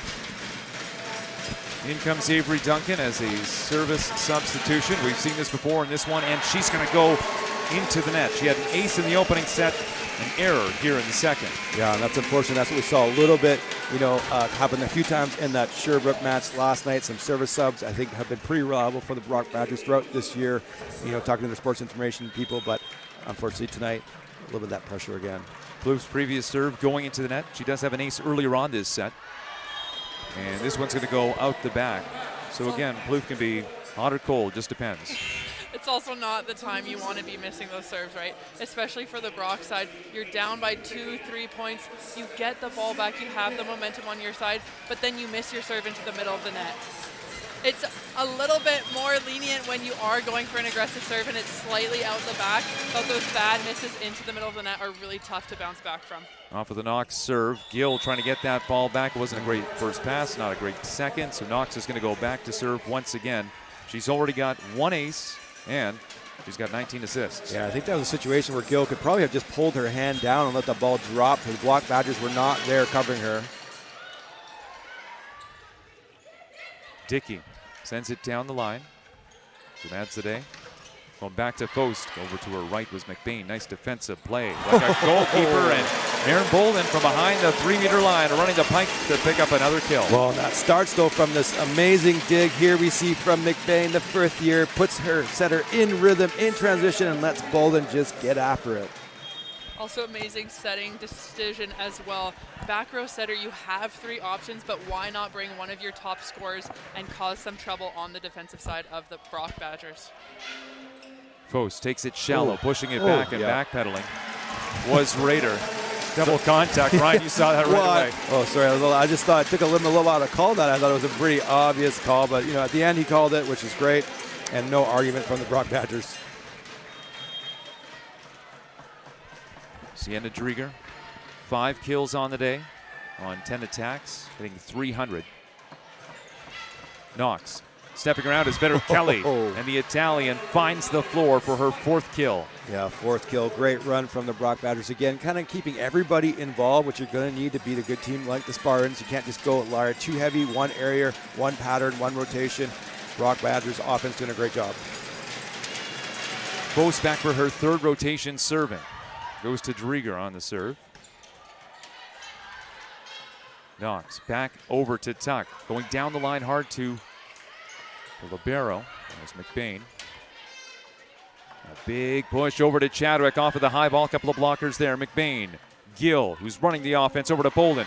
into the block, and Barrichelli, something to celebrate on the Badgers side. Yeah, Bolden getting a little bit too greedy there. I don't mind the decision here, but instead of kind of keeping that ball high, I think you see here in the replay, she pulls down. Oh no, actually, great block actually from the Brock Badgers. I didn't actually see that. We're kind of on the net side, so it's hard to see those angles sometimes. Gill doesn't time it with Graca. We are tied at 21. The Spartans were up at one point 11-5 when Brock called a timeout, and here we are, tied. Yeah, and here we see the double sub coming back. And again, the Spartans kind of commit to this every set. Doesn't really matter the score, up or down. They've been in it and rolling it out. Here, they go away from it a little bit earlier than we're used to seeing.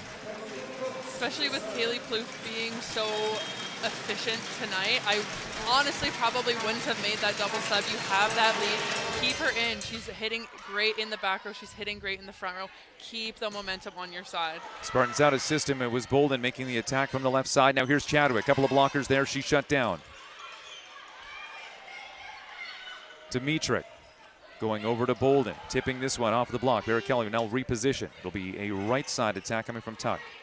Spartans to the offense. Trying to break this tie.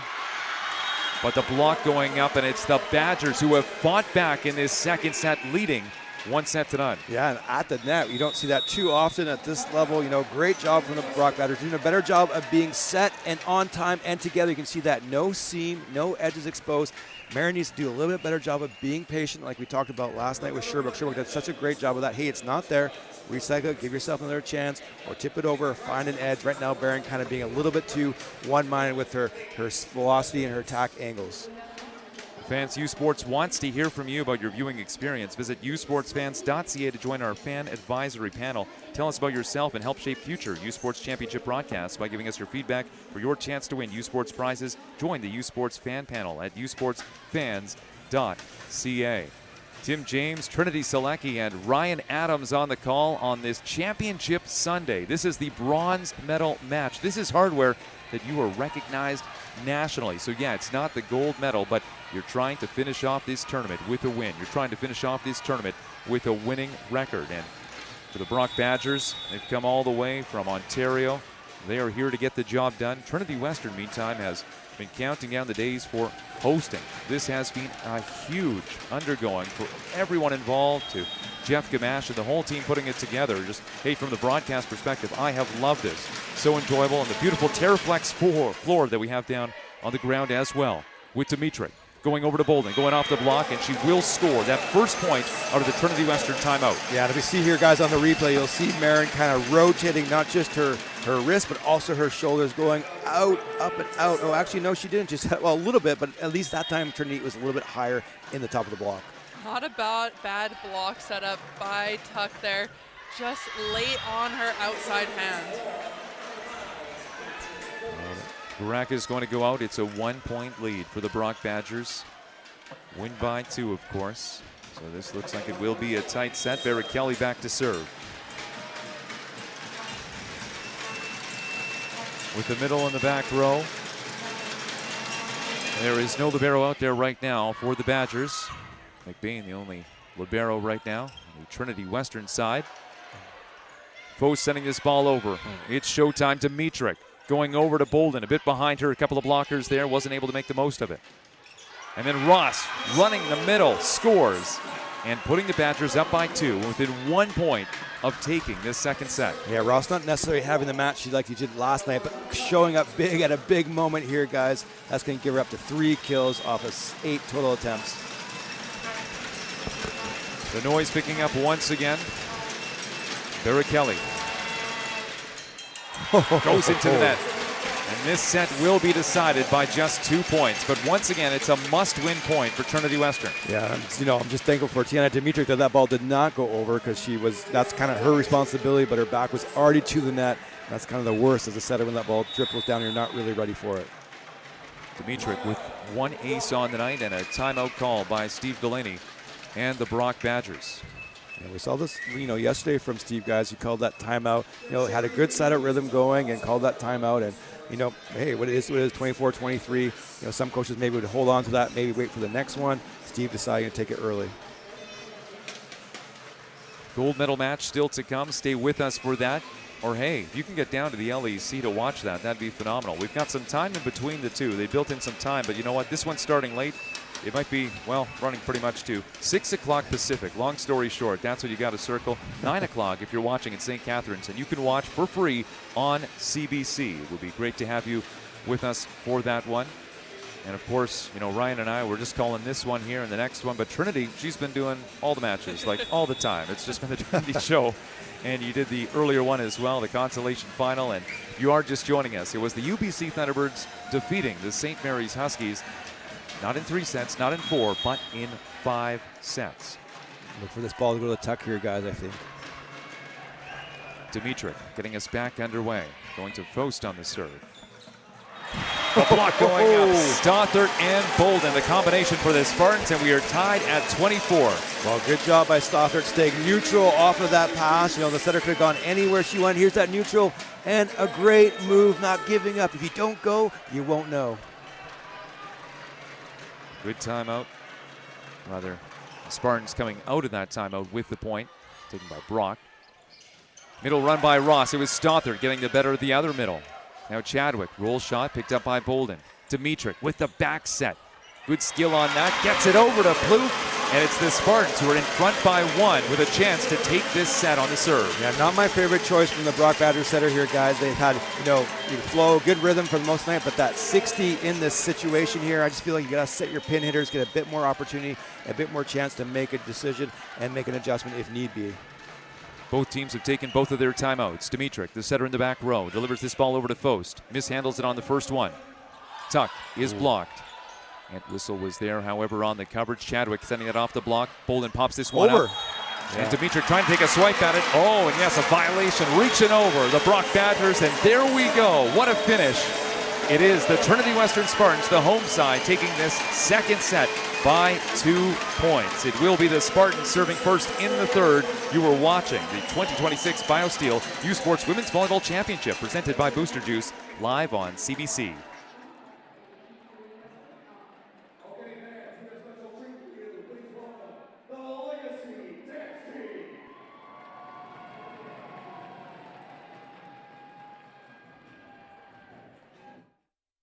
Hey U Sports fans, check out shop.usports.ca for this week's promotional item from the Nike Team Collection. Visitez le shop.usport.ca pour en profiter de la promotion de la semaine de la collection Nike Team.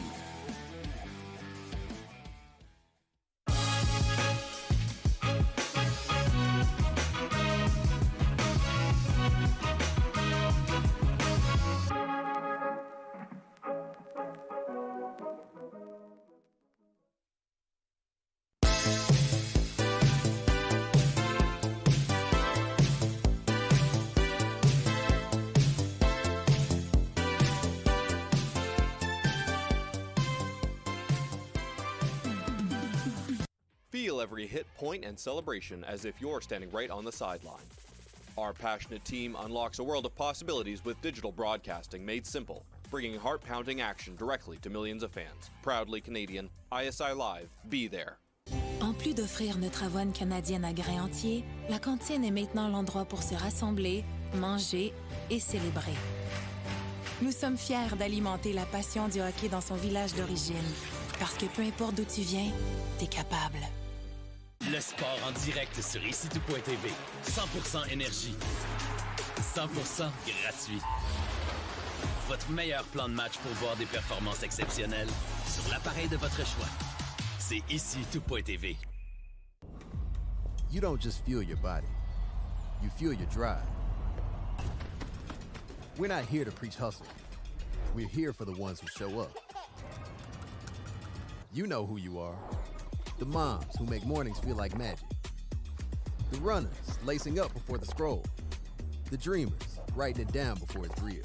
And we're here for you. Real fruit, real fuel. Booster Juice. Fuel for what's next.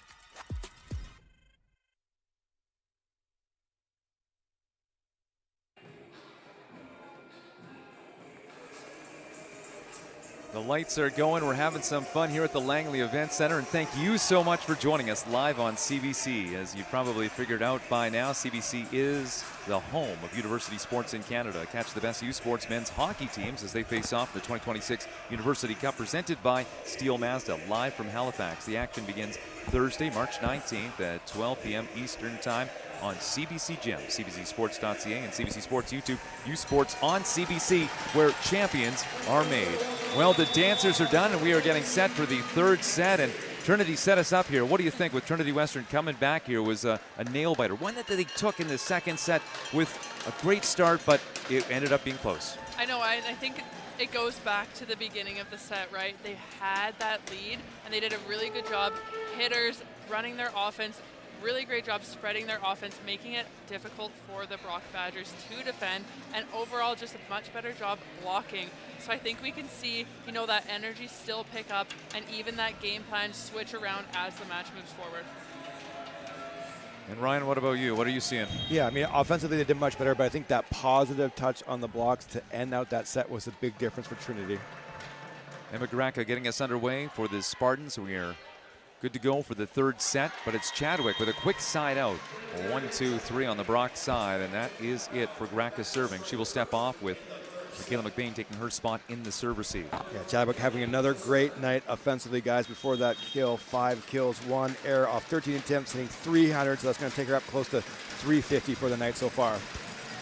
Barry Kelly with 4 kills on the day, sends this ball too far, and she will have her third service error. Yeah, and that's a lot of service errors for an individual, 1 per set, not kind of the ratio you're looking for, unless you're getting a ton of aces to go with that. Now Tayana Dimitrick with his setter in the back row for Trinity Western. She's had 17 assists on the day. McKenna Knox leading the way with 22, 5 more than Dimitrick. Bolden going to work as Tuck went up, trying to block that one. Now Tuck from the right side, shut down, good coverage, able to recycle that ball. Knox going over to the left side. Chadwick, a couple of blockers there, works it down off the block to score. Yeah, just as we kind of highlighted those positive touches from the Spartans, now they have 2 negative touches in the last 2 points here, the 2 points that Brock has gone. Again, they just got to make sure they get their hands over in space. Sometimes Plouffe is so high that maybe she's a little bit too high and exposing her forearm a little bit too much, and that ball kind of trickling down the edge. Madison Tuck to serve, leading her team in kills with 9. Hitting 261. Dimitrick, middle run by Stothard, who scores. Stothard with her 3rd kill of the day. Yeah, I don't know if you guys heard that, but Stothard just screamed like, "Give me the ball," and she got the ball. And, take note out there, young volleyball players. Sometimes just got to yell for it if you want it. I really like that we've established the middle again early on in the set. I find that happens a lot, but then we go away from it when the play is tight. So I like seeing it holding the blockers from Brock a little bit longer. That's Sienna Drieger, who sends it into the net, and the teams will continue to exchange points here in the early stages of the third set. Yeah, not the type of error you want to see from Drieger if you're for the Spartans coaching staff. Again, not the best situation, that's okay. Make sure you keep that ball in play, try to take away a little bit of Brock's advantage by either finding their setter or maybe their middle and back row or their front row left side. Chadwick, 2 service errors, no aces, gets this ball across. Middle run by Stothard, who fans that into the net. So a couple of attacks here that have not gone the Trinity Western Spartans' way, and it's the Badgers ahead by 2. Yeah, and again, we talk about I like establish in the middle, but I don't think that's, that's that strong point. When Dimitri's moving off the net, Stothard, is a little bit kind of feet tight together, so that doesn't allow her to really open up to that ball as much as you can on those balls that are on the 3-meter line. Mishandled by Drieger on the first contact. Bolden gets it back on the Trinity Western side, and it was sent over on 3rd touch by Stothard. Now stepping around is Tuck. Goes off the hand of Bolden. Tuck scoring once again from the right side, and it's the Badgers who drop that second set, now in front here in the third by 3. Yeah, I mean, what a great second ball set from the Spartans, and then, if that's the left side's ball, just everybody else get out of her way, let her get her feet there. Maybe she swings, maybe she doesn't, but you got to hold that Brock block at least. Kayla McBain at the center of this serve receive is going to go to Drieger. Dimitrick staying off the net, back over to Drieger, and just volleys this one across, going against Knox, the setter. Point for the Spartans. Yeah, great set from Dimitrick there, guys. Really difficult, high, full extension. It's one thing to be full extended and set the middle, but it's to be fully extended and push that ball out to the outside in rhythm, in a great location. Awesome job by the second-year setter. With that side out, the Spartans able to break a 3-point run by the Brock Badgers. This brings up Isabella Stothard. who was shown for the ball just moments ago in the front row. Stepping around is Ross. Nice play again. Success out of the right side for the Brock Badgers, who are now up by 3 points. Yeah, and Trinity, going into this 1-1 here, how do you feel like, what are you looking for from your team, your teammates or the coaching staff, as you're going into this crucial third set? I mean, I feel like we've talked about this a lot this weekend because we've had so much back and forth. And, new game, right? New set, you're tied 1-1. What happened doesn't matter. It's what's coming. And I think both teams really are showing just giving it their all, right? Playing free, playing with that joy, and worrying about what's happening on their side of the court and supporting their teammates. Kaylee Plouffe now to serve for Trinity Western. Entwistle handles that ball well, gets it to Knox. They were able to run in system, and looks like in system once again. Knox, this time stepping around is Barrett Kelly, dug out by Plouffe. This time out of system. There's Entwistle going over to Fost, who plays that perfectly off the block. It was Gracka in the middle, redirects off of her. Kill for the Badgers. One thing I really like about Fost, she's always very patient in transition. She's very relaxed so that she can make sure her last 2 steps are hard and fast and gets a lot of that energy into that ball. You don't see a lot of players do that. Those little things that make such a difference to get that momentum into those swings. Knox now running the offense from the back row, and Gracka able to use the block to score. So Knox is done serving. She will stay in the back row.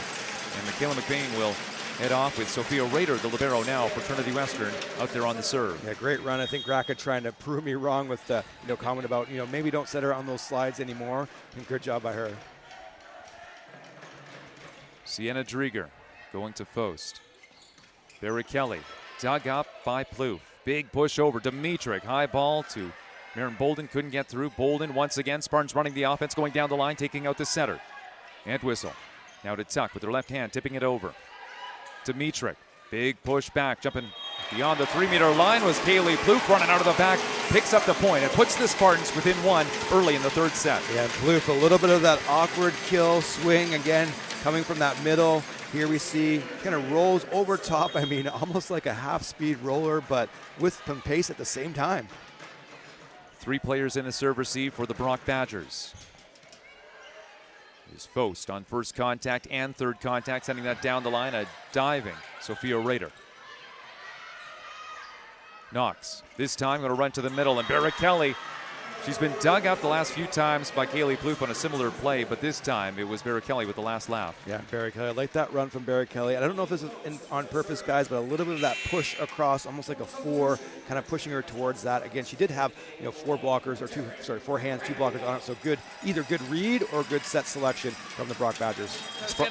Sorry, no, go ahead. I was going to say that I think Knox is doing a really great job when they are in perfect situation, mixing up her offense, and we can see that in the stats too. She's setting everybody, and they're all succeeding. Knox, middle run, Barrett Kelly is going to launch this one out. And sorry, Trinity, I was just going to say that Taryn Grandia had just subbed in place of Sienna Drieger. That's just something typical. There's nothing necessarily with the play regarding that. It's Emma Gracka now going back to serve for the Spartans. She started off this set serving. 3 players deep in the serve receive. Spartans behind by 1. Barry Kelly looking for this side. A couple of contacts as Bolden was able to send that over on second ball. Now Tuck going high off of the block, and it looked like Grandia was lining up, but it goes off of Gracka instead. Yeah, and that's unfortunate. I mean, if you're Grandia there, you got to be screaming. She's trying to look and react at the same time. It's really quick, really fast, just like we saw from Strouthford, screaming for that ball, which is a little bit more of an obvious situation. On those not so obvious, you got to let your teammate know. Over-communicate.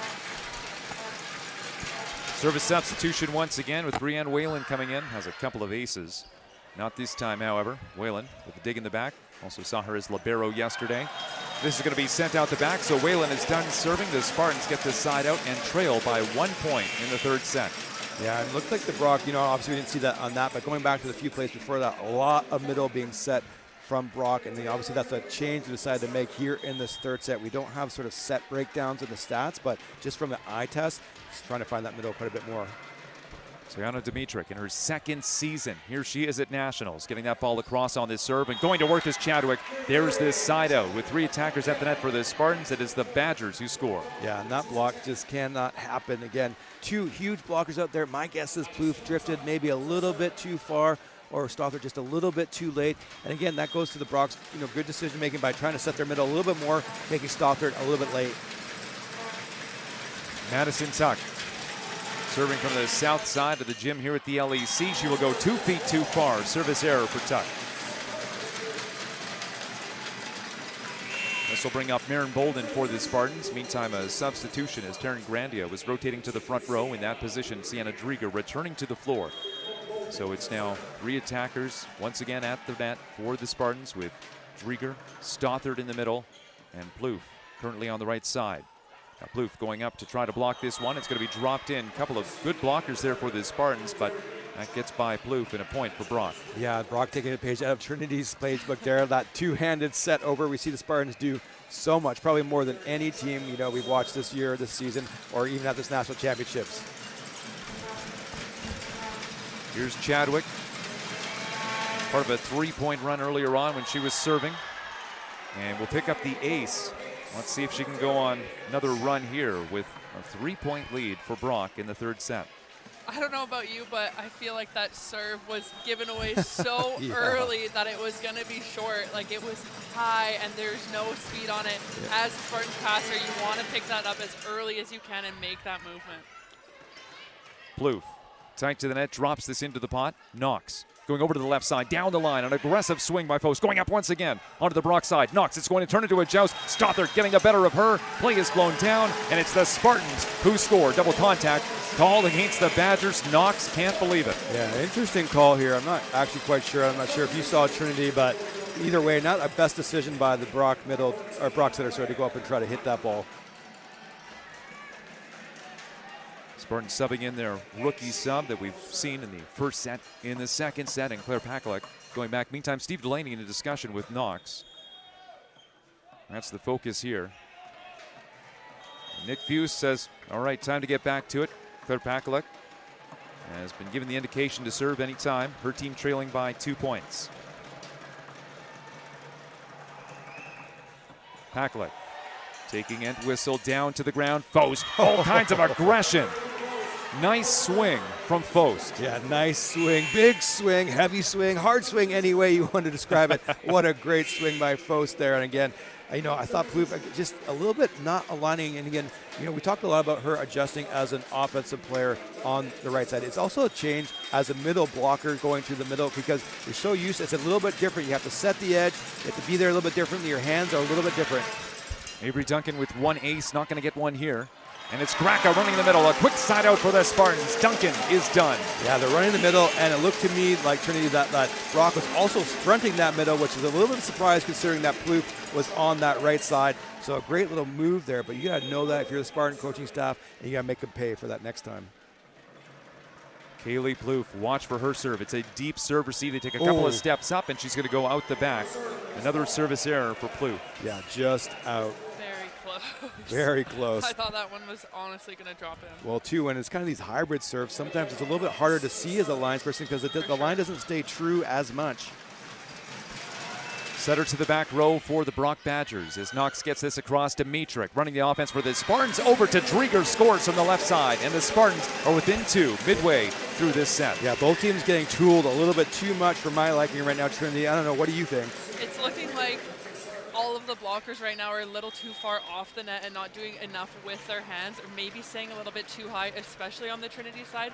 And on Brock's side, it's almost as if they're not picking up their hitters' angles fast enough. Knox going to Barry Kelly on that attack, and then Plouffe looking at a couple of blockers there, and she's able to score. Last touch going off of the Badgers. Well, and here we go. Tight set between both of these teams, which is what we want here in this bronze medal in this national championship tournament. Drieger to serve. Diana Dimitruk the setter in the front row with 2 attackers, Graka and Bolden. However, Drieger's going to send that one out the back after back-to-back points for the Spartans. So Trinity Western trailing by 2, and this will bring up Faust, 5th-year player for the Brock Badgers. Nice pass there by McBain. Dimitruk going over to Plouffe, running out of the pipe and tapping herself in the chest was Barrichelli saying, my bad, point for Trinity Western. Well, no, if we see a replay on this, let's look, guys, at how much lead she gets. Look how far she lands. She almost gets to the center line. Unbelievable. That's the kind of lead you need to give her, though. That's how high and far she can fly. Spartans back to the top of the order in serving. As once again, it was Emma Gracka who started us off in this set. This is going to be sent down the line by Chadwick, and it's out of play. Point for the Spartans. Back-to-back points for the home side. Yeah, we haven't seen a ton of errors from Chadwick. That's actually only going to be her third error, guys, of the night. Was hitting just under 400 below before that error. Going to drop down a little bit now, 316, but has had a pretty efficient night so far. Here's Gracka. Sends it over to Fost. Who's going to take that second ball as Knox and Entwistle were both there. Now Gracka's second ball, trying to get an assist here over to Bolden, and she is blocked. Yeah, Bolden just finding the heart of the block too much, too often for me. And a great set, though, from her teammate Gracka in the middle. You always love it when your middles come in and have a great set. Here we see, yeah, I mean, it's high, but it's kind of the one speed. She's got to find some different solutions here. Brock right now kind of has her number. Vera Kelly's most recent serve went out the back. This one is going to go in play. Dimitric trying to tip this one, but it's Chadwick. Tracks that at the net, drops it down on the floor. Point for Brock. Well, good job by Chadwick making sure she's staying focused in the match. Sometimes after an error she had recently, you kind of can lose that a little bit. But no, next point, reset, refocus, ready to perform at the next task that she's called to do. Now the Spartans have called a timeout, trailing by 2 points. And at this point here in the third set, having some fun with this one. I'm enjoying the pace of this. I think the third set has been the best so far. I think it's safe to say. I agree. I think there's been lots of good back and forth. You know, there's been a lead with Trinity, there's been a lead with Brock, and that just goes to show about how badly both teams want this game, right? Even though it's not necessarily as big as the gold medal match, but you want to be that team winning on a high note.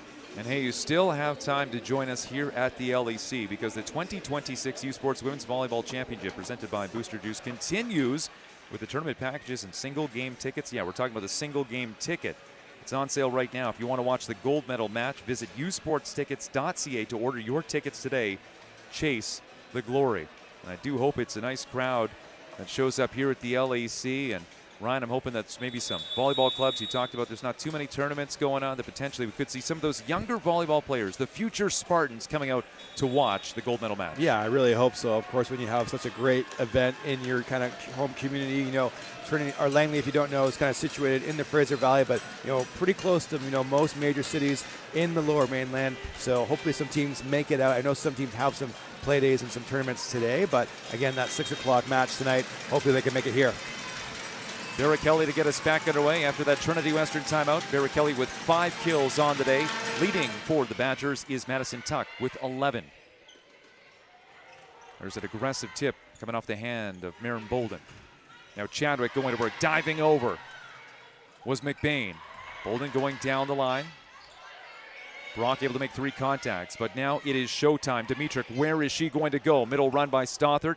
Not too much pace on that one, but Tuck going to put some pace into that. The Spartans trying to track this one down, crashing into the Canada banner. The Keely Plouffe was able to get there, and the Spartans able to make 3 contacts. Now the block going out, and it's all worth it. And Keely Plouffe with a big celebration. Somebody's going to have to fix the signage, but point, Trinity Western. Yeah, it's worth it to break the signage for that rally. What a great job by the Spartans. I was a little bit worried there at that moment where both players were going to play that last and third contact. That's always the worst when you have a great hustle play from that second contact, and then you can have a little bit of miscommunication in that third.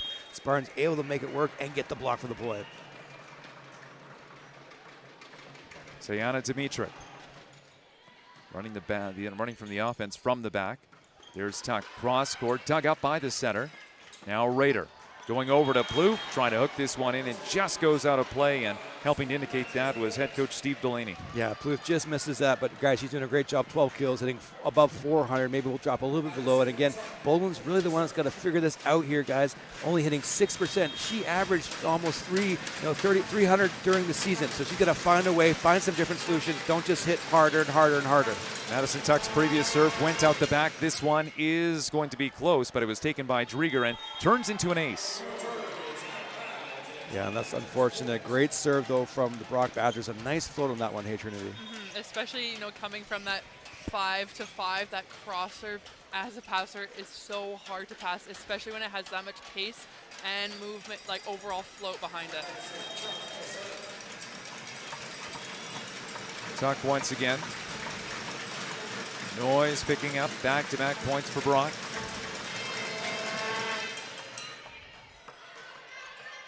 Dimitrik pushes it over to Plouffe. Good power on that.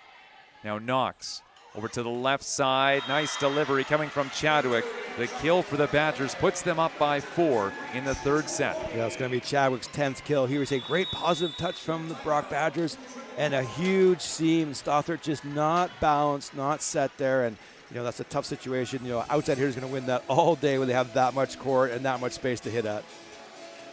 Fans U Sports does want to hear from you about your viewing experience. Are you having some fun here on this Sunday? Visit usportsfans.ca, that's the website, or click the QR code on the screen to join our fan advisory panel. Tell us about yourself and help shape future U Sports Championship broadcasts by giving us your feedback for your chance to win U Sports prizes. Join the U Sports fan panel at usportsfans.ca. You can even comment on the commentary team. My name is Tim James, and Trinity Selecki also on this with Ryan Adams. It is great to be with you, and we did receive an email. We did receive some praise from somebody saying, hey, love what you're doing, appreciate this, and yeah, we'll be the trifecta back for you for the gold medal match. But if you can make it, come down here to the LEC, because it's not often this happens. I mean, 2023 was the last time Metro Vancouver would have hosted a tournament like this. I'm trying to think of before that. When was the last time that UBC, because Trinity hasn't done it on the women's side.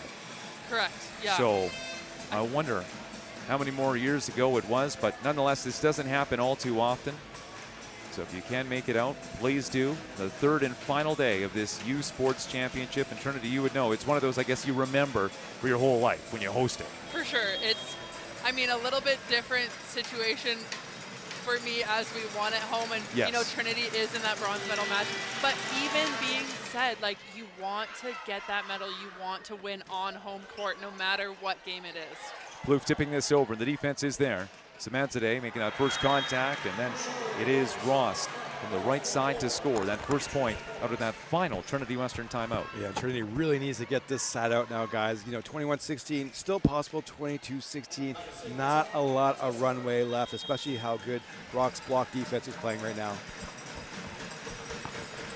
Madison Tuck, 5-point lead for Brock. Tana Dimitrik now running up the court.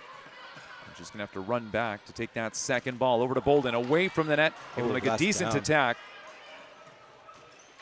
There's Drieger popping it up. Dimitrik going back over to Bolden, and perhaps she's playing her best with the pressure on. Bolden connects. Yeah, great job. Really big kill for Bolden, not just because of the score, but also just for her and some confidence. And, guys, right now, Trinity needs to pass that ball past the attack lane. Brock's doing a great job with their float serves. Not super hard or flat, but a lot of float, and they're getting caught up high and pulling that ball off the net. Now for the Bolden serve. Bolden with 7 kills on the day, tied with Sienna Drieger. Kaylee Plouffe leading the Spartans with 12. Now Drieger looking for number 8, and she's going to get it. Scores from the left side. Yeah, great rhythm set there. And again, Tiana likes to mostly set that ball to the left side on these balls that are kind of pushed to the left side of the court. And here we see, and Brock's actually does a good job. Brock does a good job, but that outside edge exposed.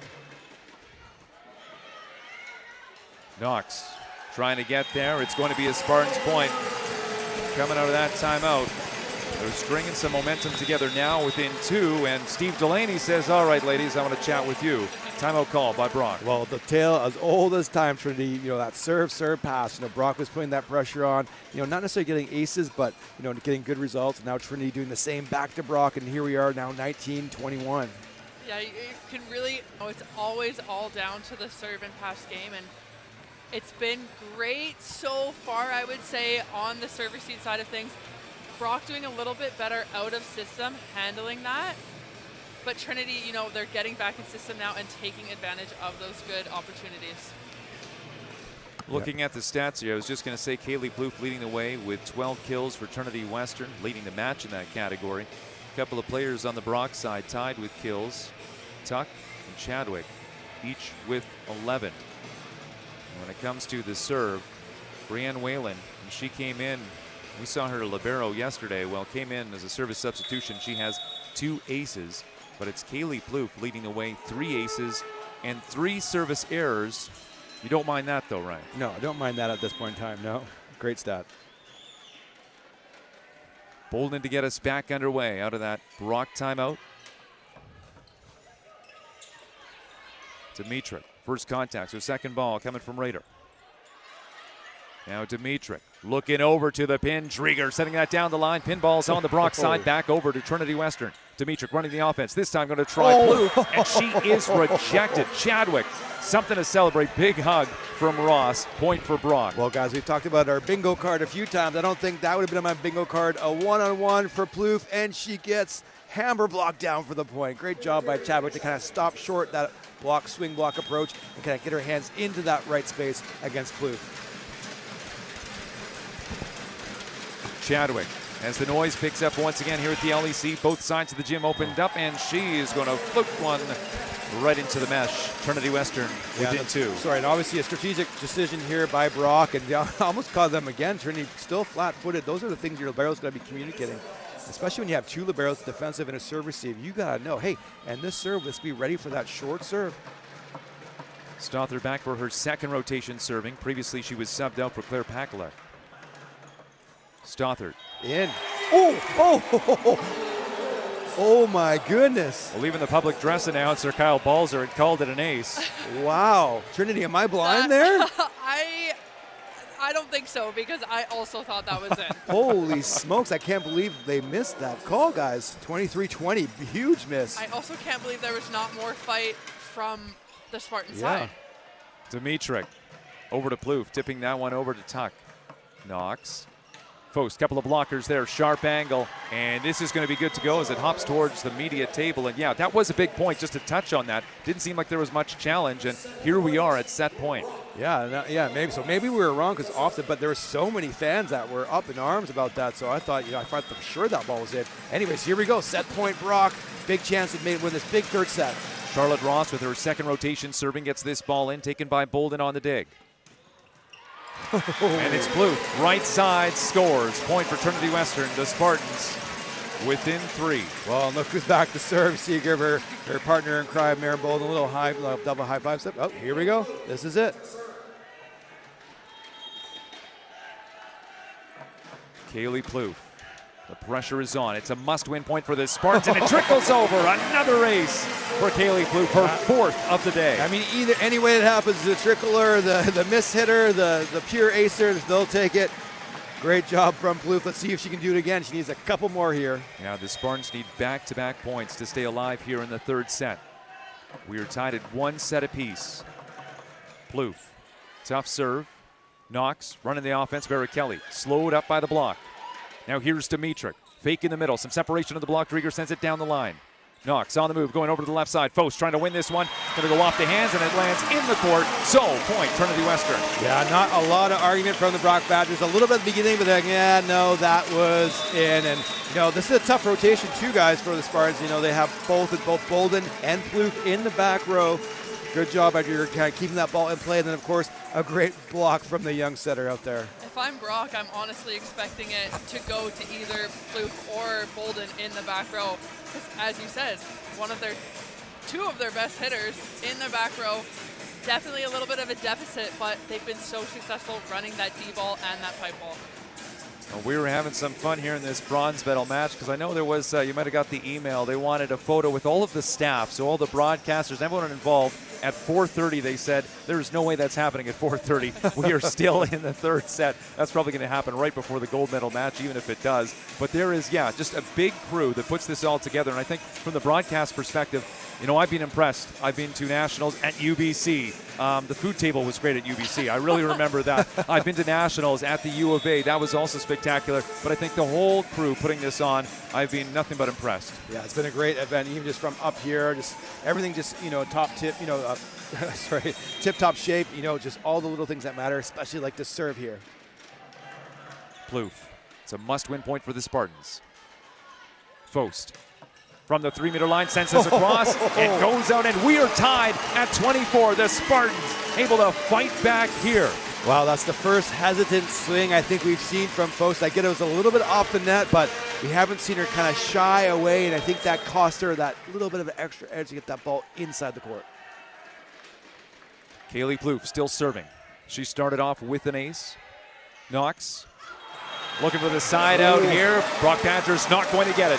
Another point. Steve Delaney frustrated, looking at his coaching staff because it's advantage to Trinity Western. Wow, what are they going to do here? You know, often you might see that setter dump, but the Spartans play so high that it's almost like not an option for you. We'll see if they go to that back set, that right side D-ball to Tuck.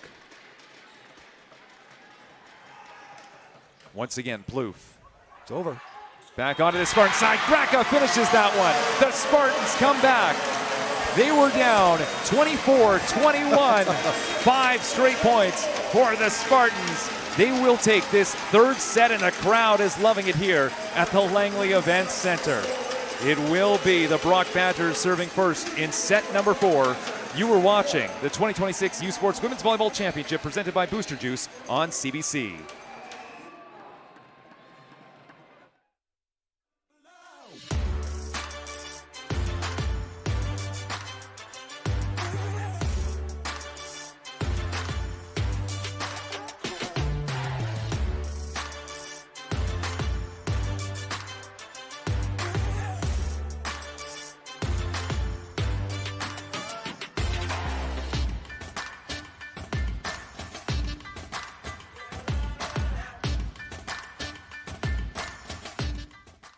Delaney, Northwest Territories, the birthplace of hockey. Here, you'll find a community full of history and tradition. A community that Quaker surprised by transforming their arena kitchen into a Quaker breakfast bar. Stocked with our Canadian whole grain oats, it's now a place to gather, to eat, and to celebrate. We're proud to feed the passion for hockey in the place where it all started. Because we believe, no matter where you're from, you've got this.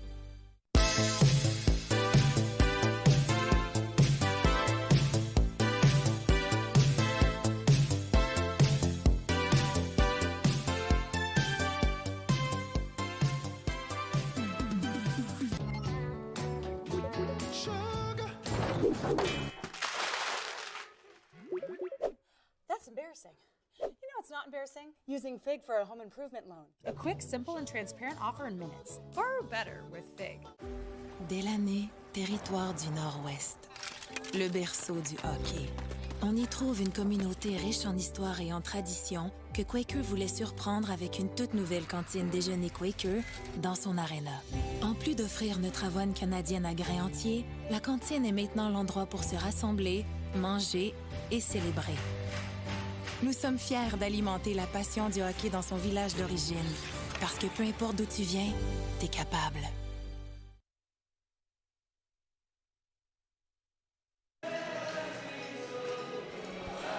Thank you so much for joining us wherever you are watching from. In St. Catharines, it's cloudy and 11 degrees. In Langley, outside the Events Center, cloudy and 8 degrees. We appreciate you having us on your, I guess it could be computer screen, TV, whatever it might be. But hey, we hope that you actually show up here at the LEC, because later on, CBC Sports, as you know, is the home of university sports in Canada, and you can catch the gold medal game of the 2026 U Sports Women's Volleyball Championship presented by Booster Juice. That is tonight, 9 p.m. Eastern, 6 o'clock Pacific on CBC Gem and CBCSports.ca. U Sports on CBC. Chase the glory. Well, Ryan, what do we say after that? 6 points. I want to clarify, it was 6 straight points by the Spartans at the end of that set. Yeah, I mean, really it comes down to some guts and some glory there. And I mean, Kaylee Plouffe, again, on our bingo card, guys, would we have called Kaylee Plouffe to go 5 serves in a row, down 20-24, get all of them in, obviously, and then end up with also 4 aces on the match so far. What a great job by the 5th-year senior. Well, it looks like the Brock Badgers jostling their order slightly, with Boast back to serve first in this set. 4th set, Trinity Western leading 2-1. Bronze medal match, and Post we charge with a service error. Well, this will be interesting to see, guys, how Brock responds from that loss. I mean, losing a set is always never great, especially in a bronze medal game. But to lose when you're up 24-20, there's going to be definitely some mental hangover from that last set. Graka getting us back underway, sending that to Post. Knox running to the middle, and it's Barry Kelly picking up the kill for Brock. Yeah, and I like getting Barry Kelly involved, not just because she's the middle, but because, again, a little bit of her attitude, her confidence that we saw yesterday against Sherbrooke was her and her libero partner, sub Whalen, leading that charge. And so she's got the chutzpah, the little bit of excitement edge that you kind of need to get your team back in this game. Kelly with 3 service errors, no aces on the day. Kelly will deliver this ball well in court. It was taken by Drieger on first contact. Now Bolden just volleys it over. A simple play from the left side, and the Spartans are up 2-1. Well, you know, I'd probably like to see that earlier from Trinity from Bolden. Just, again, mixing the shots up, not just going harder, but, you know, mixing variety, keeping the defense on edge. For sure, and, you know, being that far off the net as well, I think previous to this set, she would be trying to go for that hard cross shot when she might not have had it. So I'd like, as you said, her bringing something else. Hopefully she can continue seeing that and bring it as the match goes on. Brock Badgers will rotate with Tuck now entering the back row. Samadzadeh, the libero, out there right now for the Badgers. You can see Ross in the front row. Yeah, Ross having a good set, guys. Hitting .333. I think that was even before that last set attack. Inflatable noisemakers are going here at the LEC. It's a tough serve by Tuck. And who's going to take the third ball? A breakdown in communication on the Spartan side, and a point for Brock. Yeah, and if you're the Spartans, you know you got to be obviously happy with that last set win, but really you didn't play that great in that last stretch of that set. You got obviously some great serving from Plouffe and then some great execution at the end to kind of steal it from Brock, but you still got to find your rhythm and raise your level of execution here. Here's Tuck, who is tied with the team lead in kills with 11. Darian Chadwick also with 11. But it's this serve for Tuck that is the big story right now. It's put the Brock Badgers ahead by 2, and a substitution coming up with Taryn Grandia in place of Sienna Drieger. We have seen this before in this match. Yeah, I think this is a great substitution early. You cannot let this set slip away. And again, talking about that execution level, they've been missing a little bit. This is pretty early from the Spartans in the sub, but I think it's the right choice by Coach Hofer. 3 straight points by the Badgers. Tuck once again. The drums are banging at the student section. She's not far from there, but turns that away and just sends the ball across easily. Bolden going off of the block to score and breaks that 3-point run by the Badgers. Bolden and the Spartans behind by 1. Yeah, let's take a look at this replay, Trinity. You tell me what you see that Bolden does a good job here. I mean, obviously she waits very nicely, giving herself the speed to get into that approach. And she shows cross the entire time until last minute. She does this really well, has been doing it really well her entire career. Crossbody down the line using the hands of the block. And watch for Bolden to come out of the back row. She's a threat from the pipe. We saw that early on in this match. That's Chadwick, who scores from the left side, so is side out. Point for Brock. The Badgers up by 2 in the 4th set. Sorry, I was going to say, what a great shot from Chadwick, kind of the off-speed roller, and those are the kind of shots I would like Bolden to try more. She has those in her arsenal. Take a page out of your opponent, mix it up, find different solutions. Darian Chadwick, at 6 feet tall, sends this ball across, taken by McBain, and that's Stothard making the middle run for the Spartans. And McBain trying to take a swipe at that, but it's the Brock Badgers who will score. And once again, Chadwick will serve. Yeah, and every defensive and offensive system has its strengths and weaknesses. And the Spartans, here we see Brock knows they play super high, and so turn and set that ball deep over, not enough time or height to recover from that ball. Final day of the tournament. Final match for both these teams.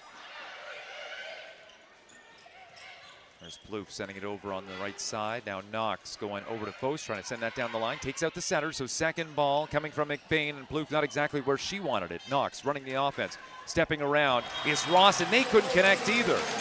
Yeah, 2 missed sets there from the setters on both teams. You know, that one obviously costing a point for the Badgers, but the one earlier, you know, Dimitri trying to run that same long court set, same rotating, pivoting. But again, when you do that, sometimes the ball comes a little bit too flat, and Plouffe needs that ball really high up in the zone. Stothard.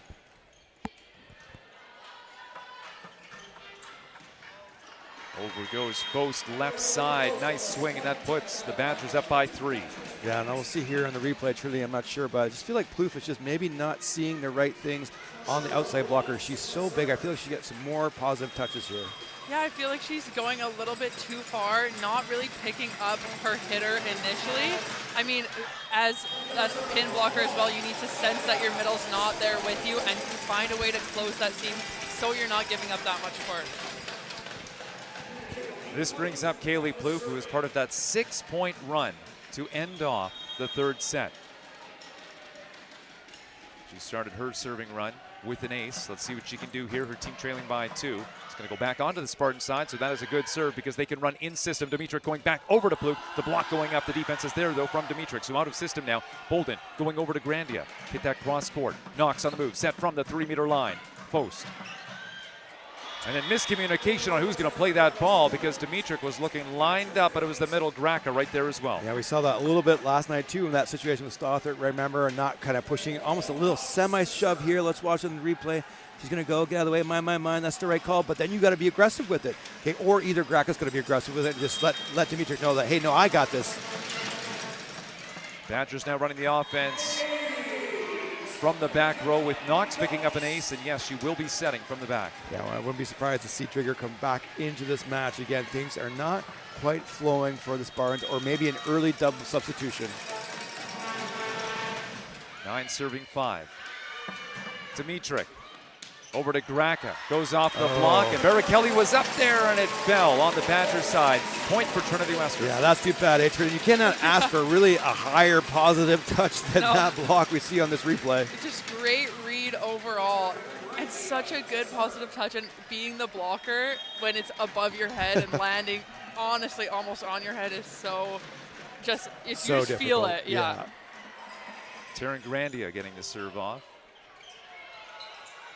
Grandia in her 5th and final season. There's the dump by Dimitrick, and whistle was right there. No fooling her. Barrichelli's going to drop this into the soft spot. Crashing to the floor was Raider. Point for the Badgers. Yeah, right there. Dimitrick's got to kind of store that in her memory bank. I don't think the best time. I like that set of dump when things are a little bit more chaotic, a little bit more in transition, when everybody's kind of maybe hustling, not quite as dialed in on that ball. Plus, you got Bolden up there. Got to get her involved. She's going to help the Spartans win. It's got to be her and Plouffe. Both second rotation serving this set, and she's going to once again get a service error. She did to start off this set, off the mark once again.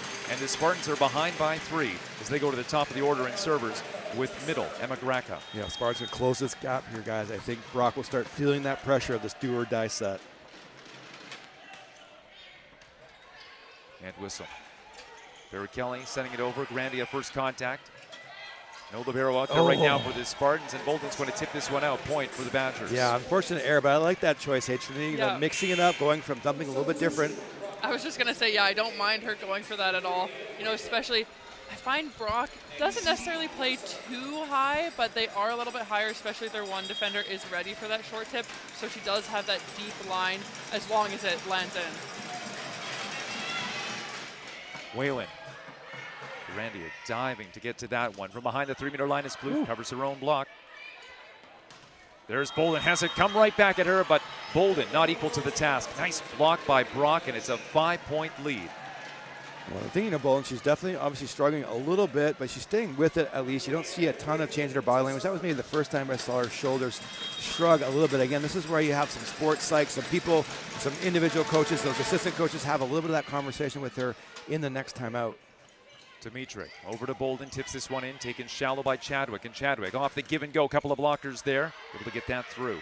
Dimitrick pushing over to the pin. Bolden is blocked, couple of contacts, and diving over was Kayla McBain, but point for Brock. Yeah, to me, guys, I'm subbing out Bolden, to be honest, at this point in time. She needs a reset and a refresh, and some of the challenges the Spartans, let's say compared to UBC, Coach Reimer, a little bit more kind of fluid in and out, this player at this time, not necessarily maybe a structured pattern. So the benefit about being structured in patterns, if you're a Spartans fan or a Spartans coach or player, is that you kind of know, hey, this is what we do. But then when things don't go your way and you kind of need to do something out of the ordinary, if you've never done that before, then all of a sudden, we've never sub-Bolden now. Why would we do that? I'm going in for Bolden, but we've never done that. So, but to me, I think she needs a reset. And again, sometimes you get that spark from that first year or that second year, or that player doesn't play a ton, and all of a sudden you're in a good spot, maybe a different vibe, and then you put Bolden back in because you know you're going to need her in the end.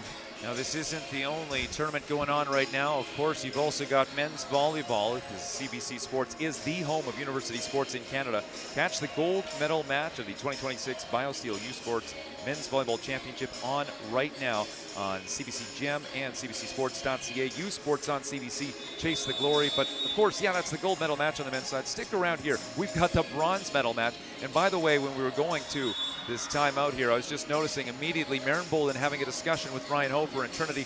What did you see and what could you take away from that discussion? I honestly noticed the same thing, and it also looked like there was a bit of conversation between the setter and Maren as well. You know, is that connection a little bit off? Does Maren need some more height? Does she need more speed? What does she need? Because like we mentioned, she's not on her best game, and she needs to be if they want to win this match. Dimitrick staying off the net, gets it over to Maren Bolden. So whatever was said, it ended up working out for Trinity Western. Well, she got a little bit lucky. Not lucky, but you know, the opportunity with a late chasing middle blocker. I think here we'll see on the replay. Yeah, we just cut it out. Yeah, a little bit of a missed timing on that middle from Brock, and that kind of gave her that space she needed. Tayana Dimitrick to serve for Trinity Western. Setter in the back row, Bolden up on the left side, Stothard in the middle, and Plouffe on the right side. This is a powerful trio at the front row. Grandia pops this one up. Nice defensive play. Here's Bolden hitting that into the back to position 1, but it was taken by the Badgers. Now they're going to go to the offense. Tuck hammers that to position 6, but nice defensive play by Grandia. Bolden volleys it over. Knox going back to Fost. Way to track that one down. Not exactly what you wanted. Out of system, the Spartans going back over to Bolden. Hammers that to position 1. Great defensive play from Fost. Dimitrick over to Plouffe, tipping that one over. It's going to be a joust at the net. Bolden was going up for the Spartans. Now Stothard's going to win this battle against Ross. Catch your breath. The extended rally goes to the Spartans. Wow, great rally from both sides. Defensive effort, execution on offense. Never say die, going for everything. And at the end, a joust at the net between the two middles going at it this time. Spartans win that battle. Tiana Dimitrick, the sophomore, looking down court. Float serve is going to land in. An untouched ace for the setter. Yeah, that's the serve that we know Dimitrick can do. We kind of call it that four seam, where it's kind of right down that line, flat to the outside edge of the front row left side. And it's coming so fast and so flat, and then also can die. Makes it a really difficult decision for that left side passer. The Spartans are on a 3-point run following that timeout. Oh, this is just going to go out. That was a close one. Oh my gosh, I got like nervous there. That's letting that ball. It's like I was really close. They were way more calm than I was up here. I guess they have a better view down there of the line. That's true, actually. Yeah, we're on the side angle. All right, put it in perspective. Yeah, we're about 25 rows up, I'd say. Same view as you as you're watching in this camera angle. Here's Knox. Middle run by Ross. Rejected. Stothard gets the better of her. 5 straight points for the Spartans, and here they are within striking distance, behind by 1. Yeah, within striking distance, and great block from the Spartans here. Much better positive touch, but I don't really like this decision. Ball's passed to the left side of the court. Trinity is following along in that middle. You have that long reverse to that long string, or you have that overload over top. Again, kind of make that middle blocker from Trinity kind of have to double hop and expose that maybe inside edge, inside seam. Instead, Brock Badgers elect to kind of force it into that run and, you know, makes them pay. Trinity makes them pay. Well, fans, U Sports does want to hear from you, because if you were having fun on this Sunday, we want to hear about your viewing experience. You can visit usportsfans.ca to join our fan advisory panel. Tell us about yourself. Tell us about how we should shape future U Sports Championship broadcasts by giving us your feedback for your chance to win some prizes. U Sports prizes. Join the U Sports fan panel at usportsfans.ca. Well, what a turn of events. So whatever was discussed there after the Spartans called that timeout, 5 straight points. What do you think it is? What's the difference that we saw, Trinity? I think, honestly, a lot of it just now is the defensive pursuit, in my opinion. And I think taking advantage of a high ball, you know, doing a much better job out of system, putting hitters in better spots, and honestly just bettering the ball. We saw Brock doing a really good job of that earlier on in this match, and less so on the Spartan side, so it's nice to see them picking that up as well. Isabella Stothard and Maren Bolden, the combination for the Spartans. You can take a look here, getting in the way of that. 6 straight points for Trinity Western, and Tayana Dimitrick will continue to serve. Both teams with 1 timeout remaining. Knox, big push over to the pin. Chadwick going to work. That drops in. A couple of contacts, but the pancakes will be no good. Point for Brock, finally breaking that momentum that the Spartans were building. Yeah, that's unfortunate. Raiders' feet just weren't quite set when that ball was attacked and then hit the block. Those are balls we often see her get, but again, trying to maybe make an extra play, an extra move, and in the end it kind of costs her, not balanced on contact. Madison Tuck, when she was serving earlier on, part of a 3-point run for the Brock Badgers earlier in this set. As the Badgers jumped out to an early lead, now just ahead by 1. Here's Plouffe, good piece on that, hammers that to position 6. Post just puts her hands up to protect herself, and we are tied at 14. Wow, holy Plouffe, let's look at this replay, guys. Just watch, if you're at home, how high she is up over top of the blocker and at the head of the 6th defender who was in the court. So, that ball probably would have gone in as well. Maren Bolden for Trinity Western. After that successful run from Tiana Dimitruk serving just moments ago. Oh, wow. This is going to land in, so it's a quick side out. Bolden is done, but she's still in the back row. Keep that in mind. Point for the Badgers. They're ahead by 1. Wow, what a great shot here. Look at that off speed, off angle, off wrist away. And, you're ready. You're like, that's just a good shot from Brock Badgers.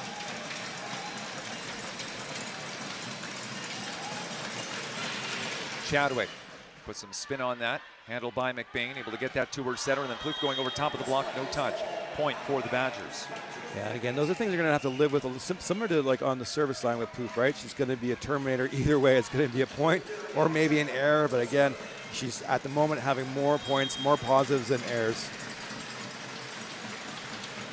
Chadwick with the noise picking up once again from both sides of the gym. Second ball, McBain over to Drieger. A couple of blockers there. Ross tipping this over. Dimitruk backpedaling, still able to get the ball over to the pin. It was Drieger making the contact. Now Post looking to get that over, and Stother says not a chance. That goes into the net. Point, Trinity Western. Yeah, and looked like up official Nick Hughes wasn't quite sure, waiting for his down official to kind of signal first. But great non-call from the officials all around.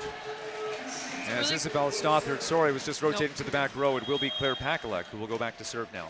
I was just going to say it was a really good set tempo from Knox. She was pushed back a little bit, pushing it out to her left side. So I don't know if I love trying to go for that short tip or that wipe off the block. I would rather her swing, high line or deep into the corners. Pakalek one and done serving as Ross steps around. Beautiful swing from the right side. But Ross will not go back to serve, as instead it'll be a service substitution. Avery Duncan, no surprise here, coming in to put this ball in play. Big side out here, guys. Opportunity for the Spartans, again, trying to keep this match a little bit tighter, put that pressure on Brock, who's down 1 set. Bolden mishandles it. Drieger. Brock trying to stop that one at the block, couldn't do it. Here's Faust. Good pace, goes into a double block, puts that down off the block to pick up the point for the Badgers. They're up by 3. Yeah, Faust hits the ball quite hard, but she's not obviously as high as Plouffe up there. And Plouffe, again, just kind of going a little bit too high and again exposing that arm. And just got to get your hands over on the ball.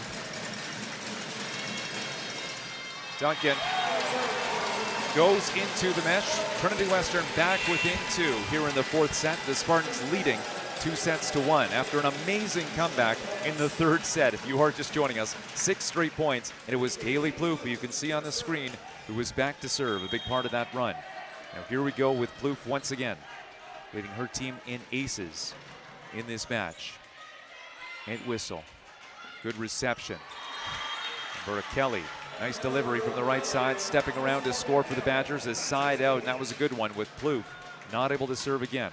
Yeah, not just a good reception, Tim, a great reception from the Brock Libero there, putting her setter on the money, giving her all the options.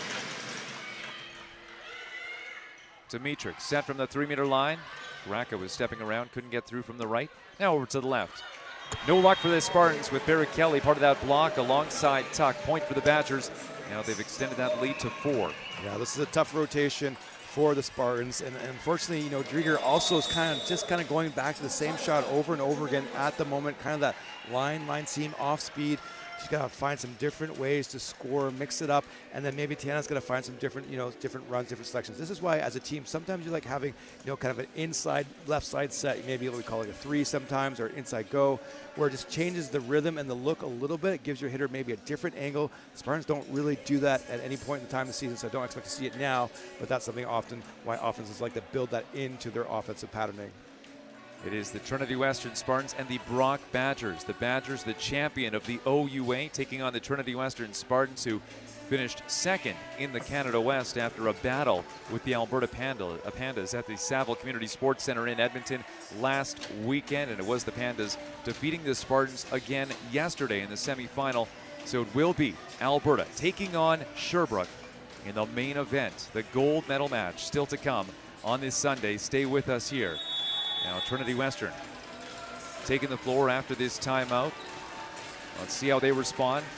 With Knox running the offense in the back row, she is about to serve. 4 players serve receive. This ball is going to go to the libero. McBain on the first contact, and Drieger couldn't get through with Barrett Kelly and Tuck once again getting in the way. Yeah, I mean, you know, we talked about trying to change it up, but I don't think that's the right choice at that point in time, and gave it away pretty early here. See your hands coming up, left hand dropping, right hand staying high, and too good by Brock. Knox going to Plouffe this time. Drieger able to use the block and score. There's the side out. Yeah, and if you're okay, you can see Coach Langley say, hey, thumbs up, good job, next ball, side out. You know, right now Brock's siding out, hitting 261 percentage-wise. We don't have their actual side out numbers. Trinity guys only hitting 7%. You know, it's even amazing that this set is so close. Sienna Drieger back to serve. Just gets that ball across over the net. And it's Barrett Kelly who finishes off that rally. Yeah, I wasn't even sure it was her for a moment because she was a little bit more subdued than she normally has been in the past. Kind of like, oh yeah, okay, no big deal. I thought she was be a little bit more, you know, that rah we've seen from her recently. Previous 2 serves coming from Post have been off the mark. This one she does get in. McBain on the first contact. Here's Bolden. Hits that hard off the block, hoping for it to land out. It does not. Point for the Badgers. Wow, I mean, Brock just has Bolden's number. They're going to be doing the Patriots on her, just taking away, you know, their best offensive weapon, at least on the left side of the court. And she's really having a hard time kind of figure out some solutions. This is where your coaching staff really needs to help you out. Post delivers that to McBain. Here's Bolden going high off the hands. The Badgers able to make an attack on this Tuck. Beauty coming from the right side. A great swing, and that brings us to set point. Yeah, Tuck did a great job. That's going to be her 12th kill, guys. 33 total attempts. Will be 34 after that one, leading the way for the Badgers. Post just behind at 33 as well. Post. There's Bolden going down the line. Hammers at it. Knocks. A big point for the Spartans. But just like they had to do in the third set, they have got some work to do to go on a serving run. And it's Emma Graca who will have the pressure on her. Yeah, this is a little bit bigger. I mean, only 2 points bigger, but it's a lot of opportunities for the Brock Badgers, and they have all 3 hitters in the front rows to choose from. Here's Knox. Over to Chadwick. Yeah, there's no magic this time. It is a Brock Badgers win, a decisive one here in the 4th set by 7 points. And that brings us to a 5th and deciding set. Buckle up, put on the coffee, whatever you need to do. We're going to have some fun deciding who gets the bronze medal. You are watching the 2026 U Sports Women's Volleyball Championship presented by Booster Juice live on CBC. You don't just fuel your body, you fuel your drive. We're not here to preach hustle. We're here for the ones who show up. You know who you are. The moms who make mornings feel like magic. The runners lacing up before the scroll. The dreamers writing it down before it's real. And we're here for you. Real fruit, real fuel. Booster Juice. Fuel for what's next.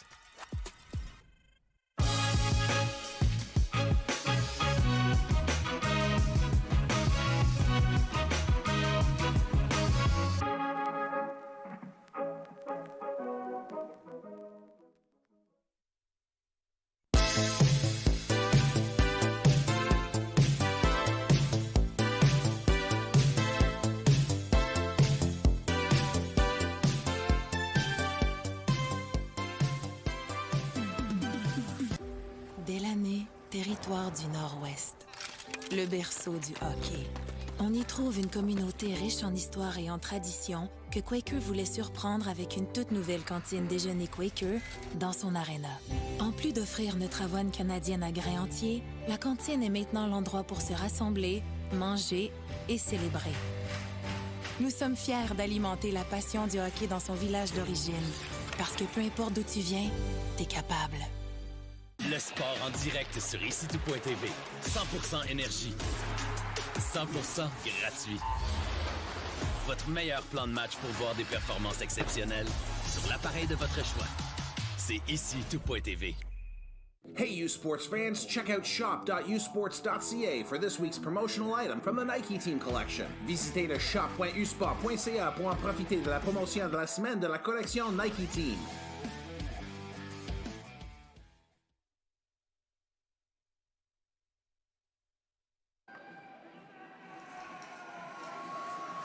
CBC Sports is the home of university sports in Canada.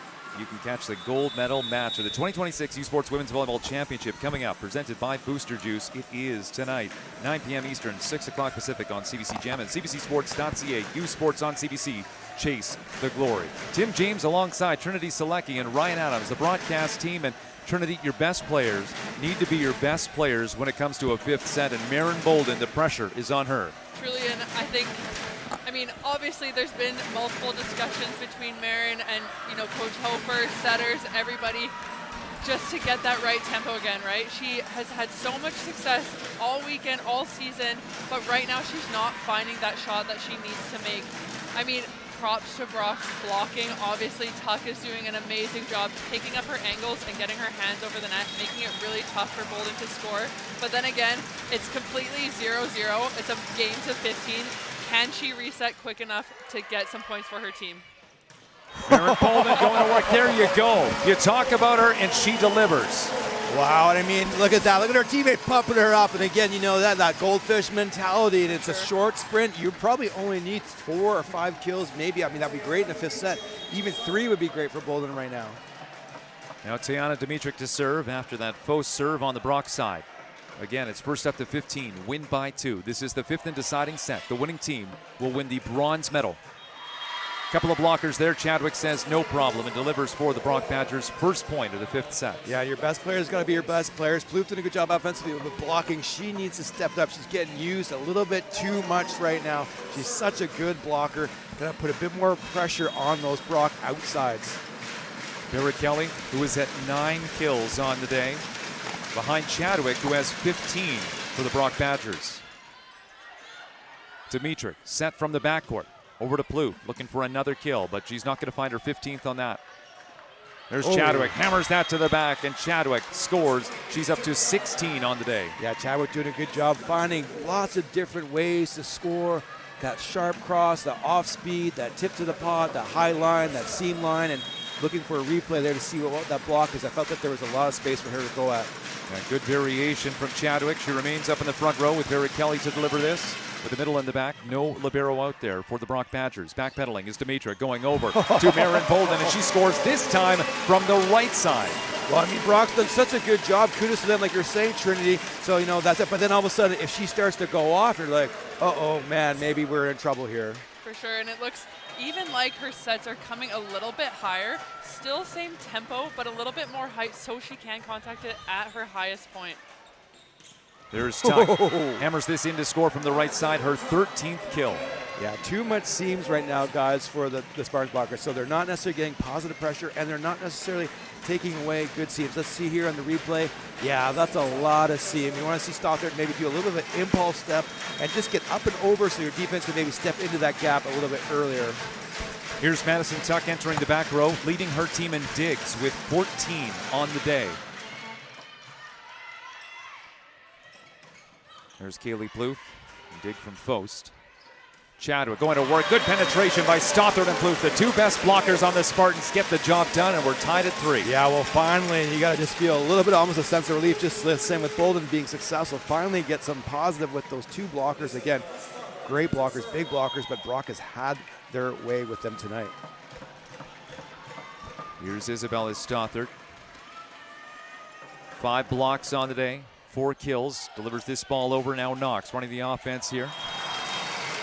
But Ross can't get that by, and the Spartans will score and take a 1-point lead early on in this fifth set. Yeah, not my favorite set selection. She's done such a good job tonight, but this middle force and those kind of off situations, don't really like it. Got really great hitters on the pins. Chadwick's doing an awesome job tonight.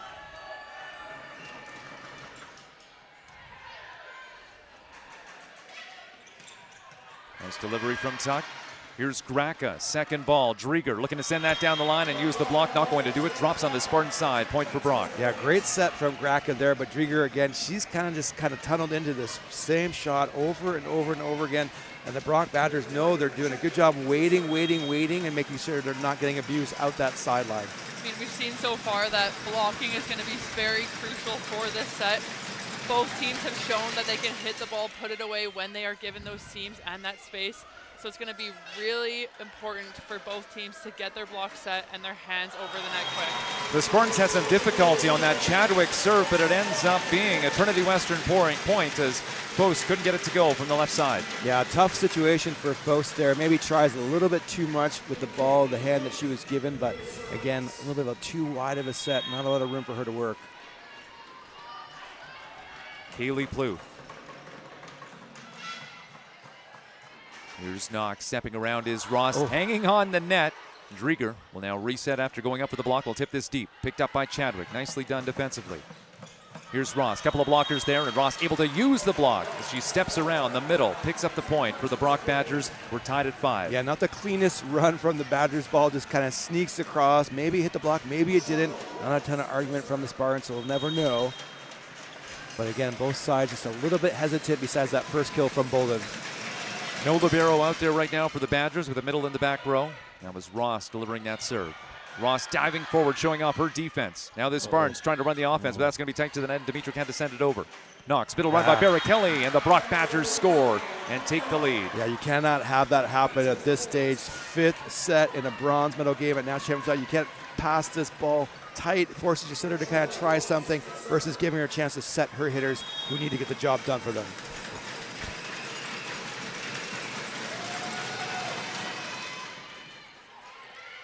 Dimitric. There's the push over to Drieger.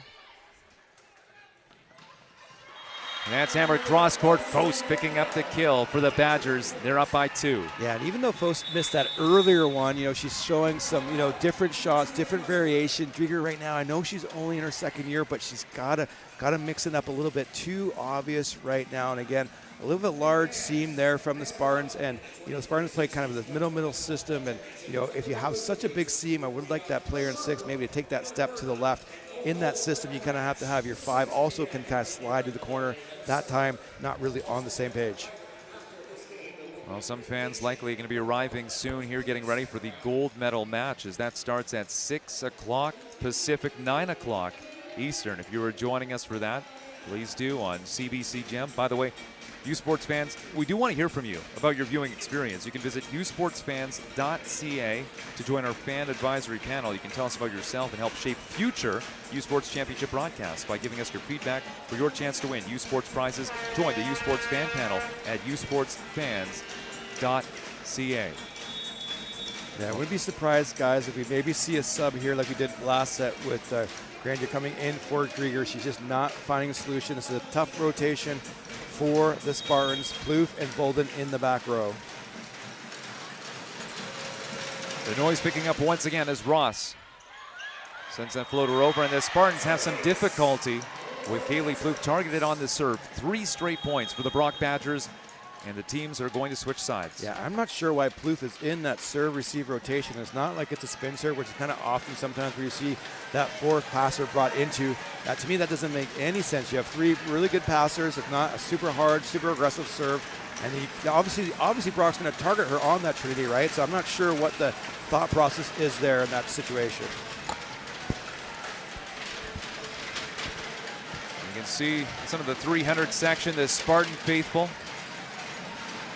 The tradition, if they are to get match point, they'd be raising an arm in the air, 1 finger, but we'll see if we see that because it's the visitors, the Brock Badgers, in front by 3. Dimitric running the offense, going over to Drieger, uses the block perfectly. The left side scores for the Spartans, and Trinity Western within 2. Well, she still kind of goes line away, but at least this time she's actually hitting it, not kind of slowing down her approach, kind of trying to just more shoot the ball. That time actually trying to score an offensive, efficient way, attack aggressively, which is, what you want to do. So it is a way of mixing it up for her.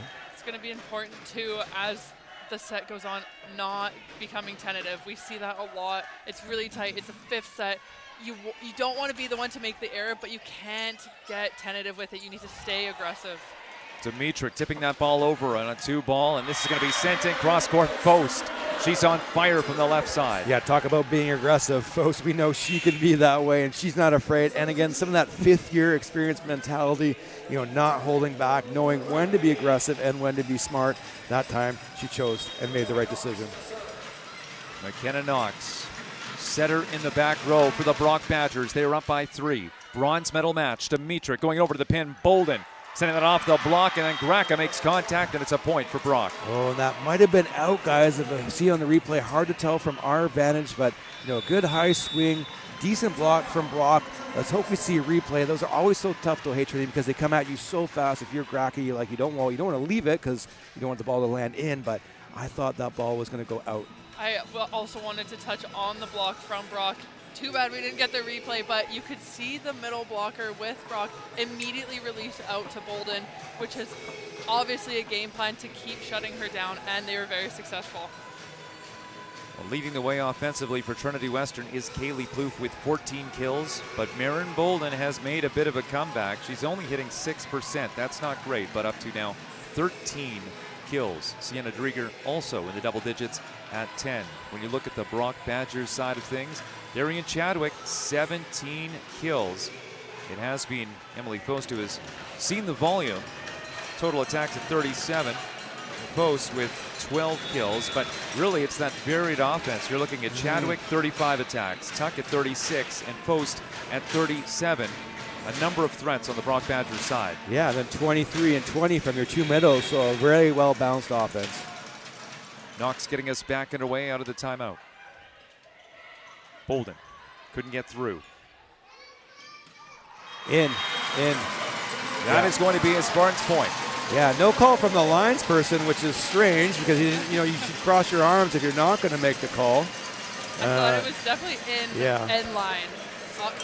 Don't have the best view sideline, but big point. This brings up Emma Graka, who started today in place of London Cron, who we saw earlier in the tournament. There's a middle run. Barrichelli gets this side out for the Badgers, and they are moving closer to taking this set. Remember, this one, the 5th set, is up to 15. Yeah, the Barrichelli definitely having a good night. That's going to be, for her, going to pull her up to over 400 for the night, 40%, 11 kills on 23 attempts. Post. Grandia with the reception. There's Bolden, sharp angle, drops that before the 3-meter line and scores, bringing the fans to their feet here at the LEC. Yeah, and if we see the replay, watch her reaction after that kill. She definitely has the right mindset heading in here, being aggressive, going for it, changing up her approach angle, screaming, "Let's go, girls." Tayana Dimitric with 39 assists on the day. McKenna Knox with 53 assists, but the big story is this service error, because now it is 12 serving 8 for Brock. Yeah, huge service error. Get a lot of pace into that ball, a little bit over-amped maybe, because again, you got Bolden and Plouffe up there in the front row together, and that's a great chance for you to kind of score some points, and unfortunately now on that side out, but Brock up 12-8. Brienne Whalen coming in, gets the serve across. Grandia with the reception. Now here's Plouffe going to work. Good pace on that, but Whalen was there. Whalen's so good at defense. Now Plouffe looking to send this to the corner, and she's able to find it as it just dropped in. Point for Trinity Western and the side out. Yeah, and you can't really do anything about that on the defensive side. Again, just kind of a high extension, high roller deep to that corner, and Whalen, again, doing an amazing job coming in and doing her role. Such a hard thing to do to execute when you only get a small window to do that. I understand why they expected that ball to be out, right? It wasn't with so much pace. It was almost more of a float serve, but then again, dropped right in the corner. Here's Knox, one hand going over to Tuck, and Tuck able to use the block with Drieger going up on the Trinity Western side. Last touch off the Spartans, and Steve Delaney, the head coach, coming over there and just saying, settle down, because Brock is within distance of taking this one. Well, set of the match right there, guys, from Knox. That one-hand back set to her lefty on the right side with tempo in great location. All eyes in the LEC now on Madison Tuck, the 4th year outside hitter. Picks up the ace. This is match point.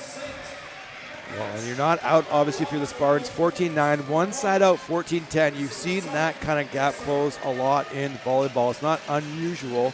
So one side out from the Spartans, and then they got a shot. We saw some magic in the third set. Let's see what we see here. Tuck, the noise picking up once again.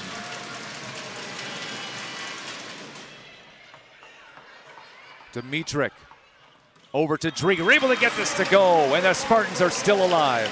Wow, interesting set selection from Dimitrik there. I would have bet my house that I don't own that ball is going to go back to the right side. Great job by Drieger going and being aggressive at it. And here we see that service sub. What a great opportunity here for the first year. So Claire Pakalak coming in. There is no libero out there for the Spartans. Both Rader and McBain are off. Typically it would be Rader who's playing on the serve. This ball's got to go left side, guys.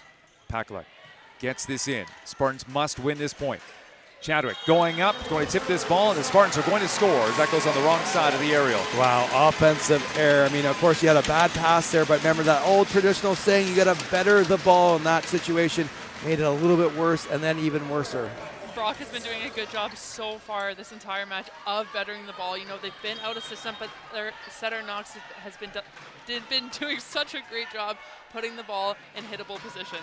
The Badgers still with both of their timeouts, and Pakalak is going to send this one out the back, and the Brock Badgers are bronze in 2026.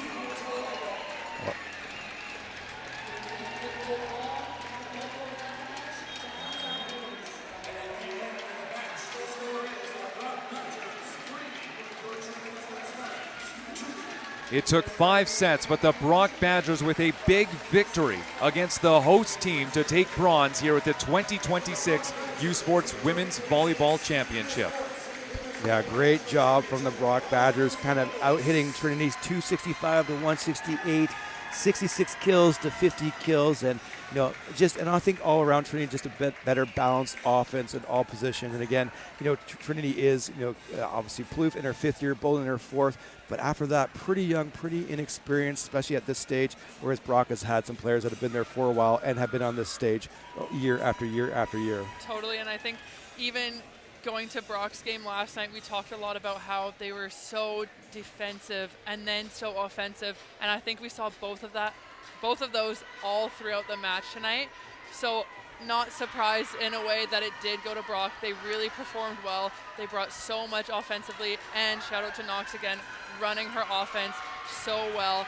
Great volume, all directions of the court. Yeah. Sorry, go ahead, Tim. I was just going to say, one of the players I really want to talk about with the Brock Badgers, of course, this is the final match ever for Emily Foss, so let's focus in on her here as a 5th-year player, and winning bronze, it's a good way to go out. Yeah, of course, a great way to go out. Their first bronze in tournament history. First medal, I think, for the program ever. So what a great way to go out. And she did such a good job. To me, she was sort of like the calming presence. Both her and Knox and the 2 liberos, they kind of just gave some calming influence, consistency across the board here and there, and she made some really good shots at really important times.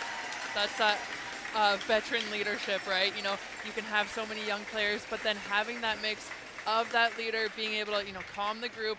We have this, we got it. We saw a lot of that tonight, like you said.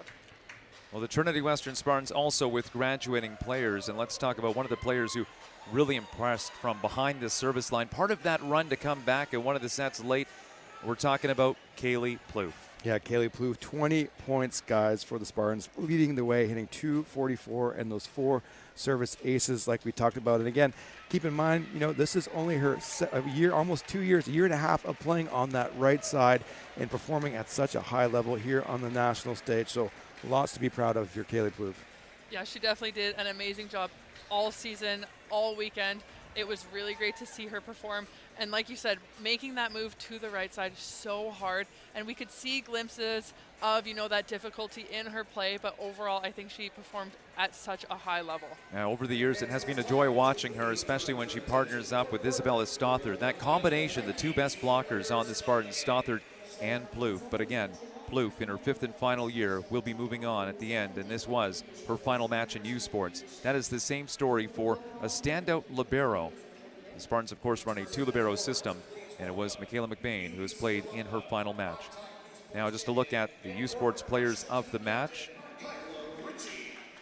Yeah, I'm gonna go with Knox, guys. I think she just led such a great balanced 100%. offense, and she was super efficient herself. 4 kills, guys, off 7 attempts, 286. So not only was she setting up her attackers, but she was also getting the kills herself. I have to agree with that completely. I think she, like you said, ran her offense so well, and not only running that offense very well, but bettering the ball in each situation, and she was such a leader on the court. You could just see her calming presence behind every play. So on the Trinity Western side, it will be Maren Bolden. Now, good news for the Spartans fans. She will be returning next year, or at least that is the plan. Bolden finishing with 15 kills, tied with Kaylee Plouffe for that lead with 15.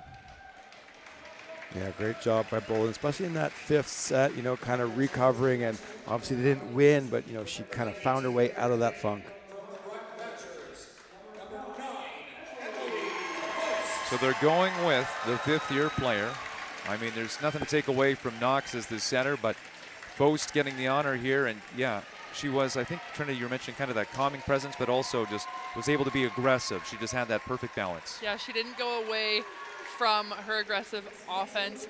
I mean, was super smart plays by her, bringing some tips, bringing some high off the lines, but she never got tentative, and that's really good to see out of a left side hitter. So there you go, the 2 players of the match, Nike players of the match, Emily Fost for the Brock Badgers, and main event Maren Bolden for the Trinity Western Spartans. And of course, this is the bronze medal match, or it was the bronze medal match, so we will have some medals handed out here.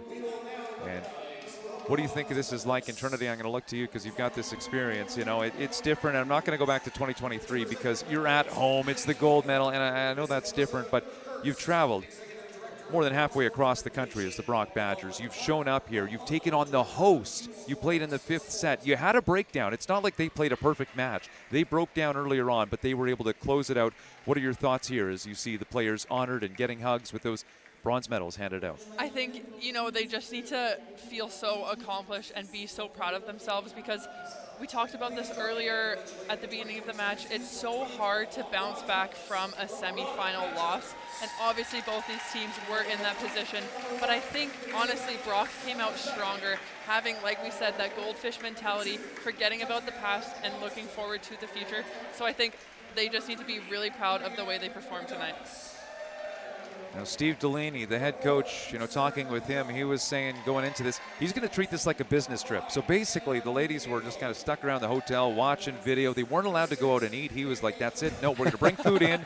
We are just going to focus on winning. So they get the job done. But Steve did say, you know what? Once everything's done, maybe we'll go out on Sunday night. So I wonder if they've earned this chance to go out and celebrate as a team. I think they have. They fly out tomorrow, but that just shows the coaching style of Steve. It was all about business, and I think he has something to be satisfied here as the Ontario champions and coming in and winning bronze nationally.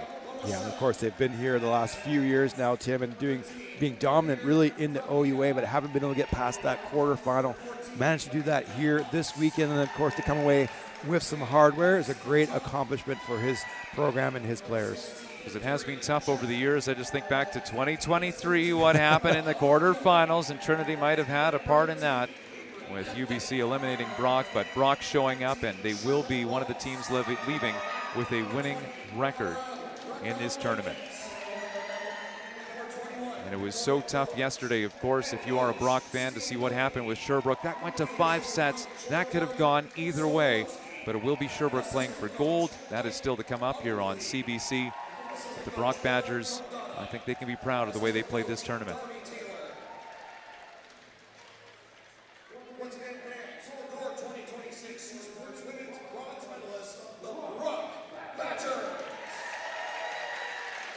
Good showing of support here from the crowd that has stuck around for this bronze medal match. Credit to the Brock Badgers fans who have shown up wearing the red and proudly doing so. I think momentarily we should have a post-match interview. Sophie Carpentier likely heading down and getting ready to talk to Emily Fost. Yeah, looks like they might be doing the team photo first, which is great. And Brock brought out all of their extra players, and which is, you know, it's not a cheap thing to do, but a classy thing to do. Make sure everybody has the opportunity to be here. If you're part of the team, you're part of the team. So good job on them. And yeah, that's a lot of people out there. And this will be a memory that they remember. I'm sure for the rest of their lives. Except I'm one of those guys, I'm always closing my eyes in photos, so I'd probably ruin this if I was on the team. Thank goodness I'm not.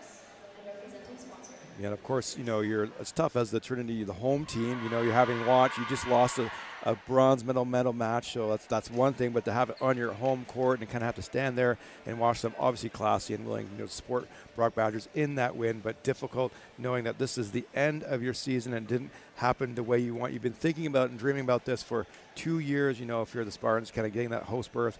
And just, you know, a tough way to go out. But kudos to the coaching staff and to the Spartans in general for a great tournament, national tournament, and for this team, you know, putting on that show, especially that first match against UBC Thunderbirds. What a great environment we had here, putting on a great show for volleyball fans across the Lower Mainland. And you kind of touched on it, Ryan, because if the viewer notices, of course, Brock, you could see their smiles, you could see them posing for the photos, but you can just see at the corner of your screen or very top of your screen, there's some emotion, there's some hugs right now, that Trinity Western side, and I could see Taryn Grandia, she's one of the graduating players, just going around hug after hug, and what an emotional time when you play U Sports for the final time. This is your final match, this is what you remember, not the result you want, but hey, you had the whole season, and you know, Ryan, from covering them the entire season, it has been such a thrill to watch those graduating players and the Trinity Western Spartans. We are going to throw it down to Sophie Carpentier, who has a post-match interview for us with Emily Faust. Trinity Western.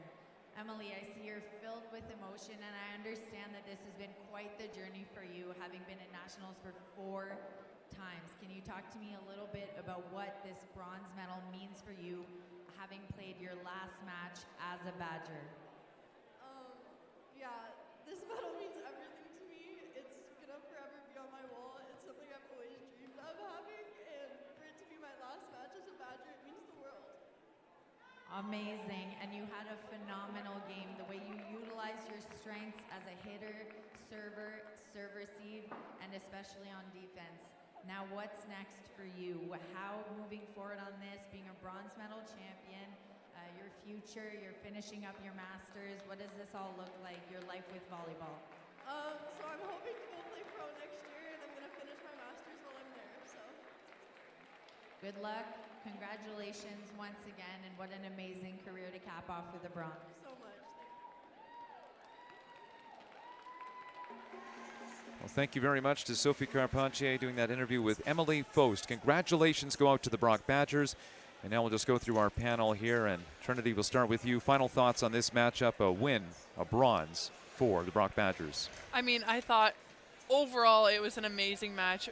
You want a match to go to 5 sets, especially a medaling match. We don't see a lot of that, and that's just proof that it's great volleyball on both sides. Both teams wanted this so bad, and of course ended up on the Brock side, so props to them. And Ryan, quickly, your thoughts? Yeah, same. Just a great match. Kudos to both these programs. Obviously a historic medal for the Brock Badgers, their school, their program, their province. So great job by them. Well, join us for the gold medal match coming up as the Alberta Pandas have taken the floor and they are getting ready for that gold medal match against the Sherbrooke Vert et Or. It starts at 6 o'clock Pacific, 9 o'clock Eastern. You can watch live on CBC. On behalf of the entire U Sports on CBC crew here in Langley producing this broadcast, my name is Tim James alongside Trinity Selecki and Ryan Adams. Thank you so much for watching, and good night from the LEC.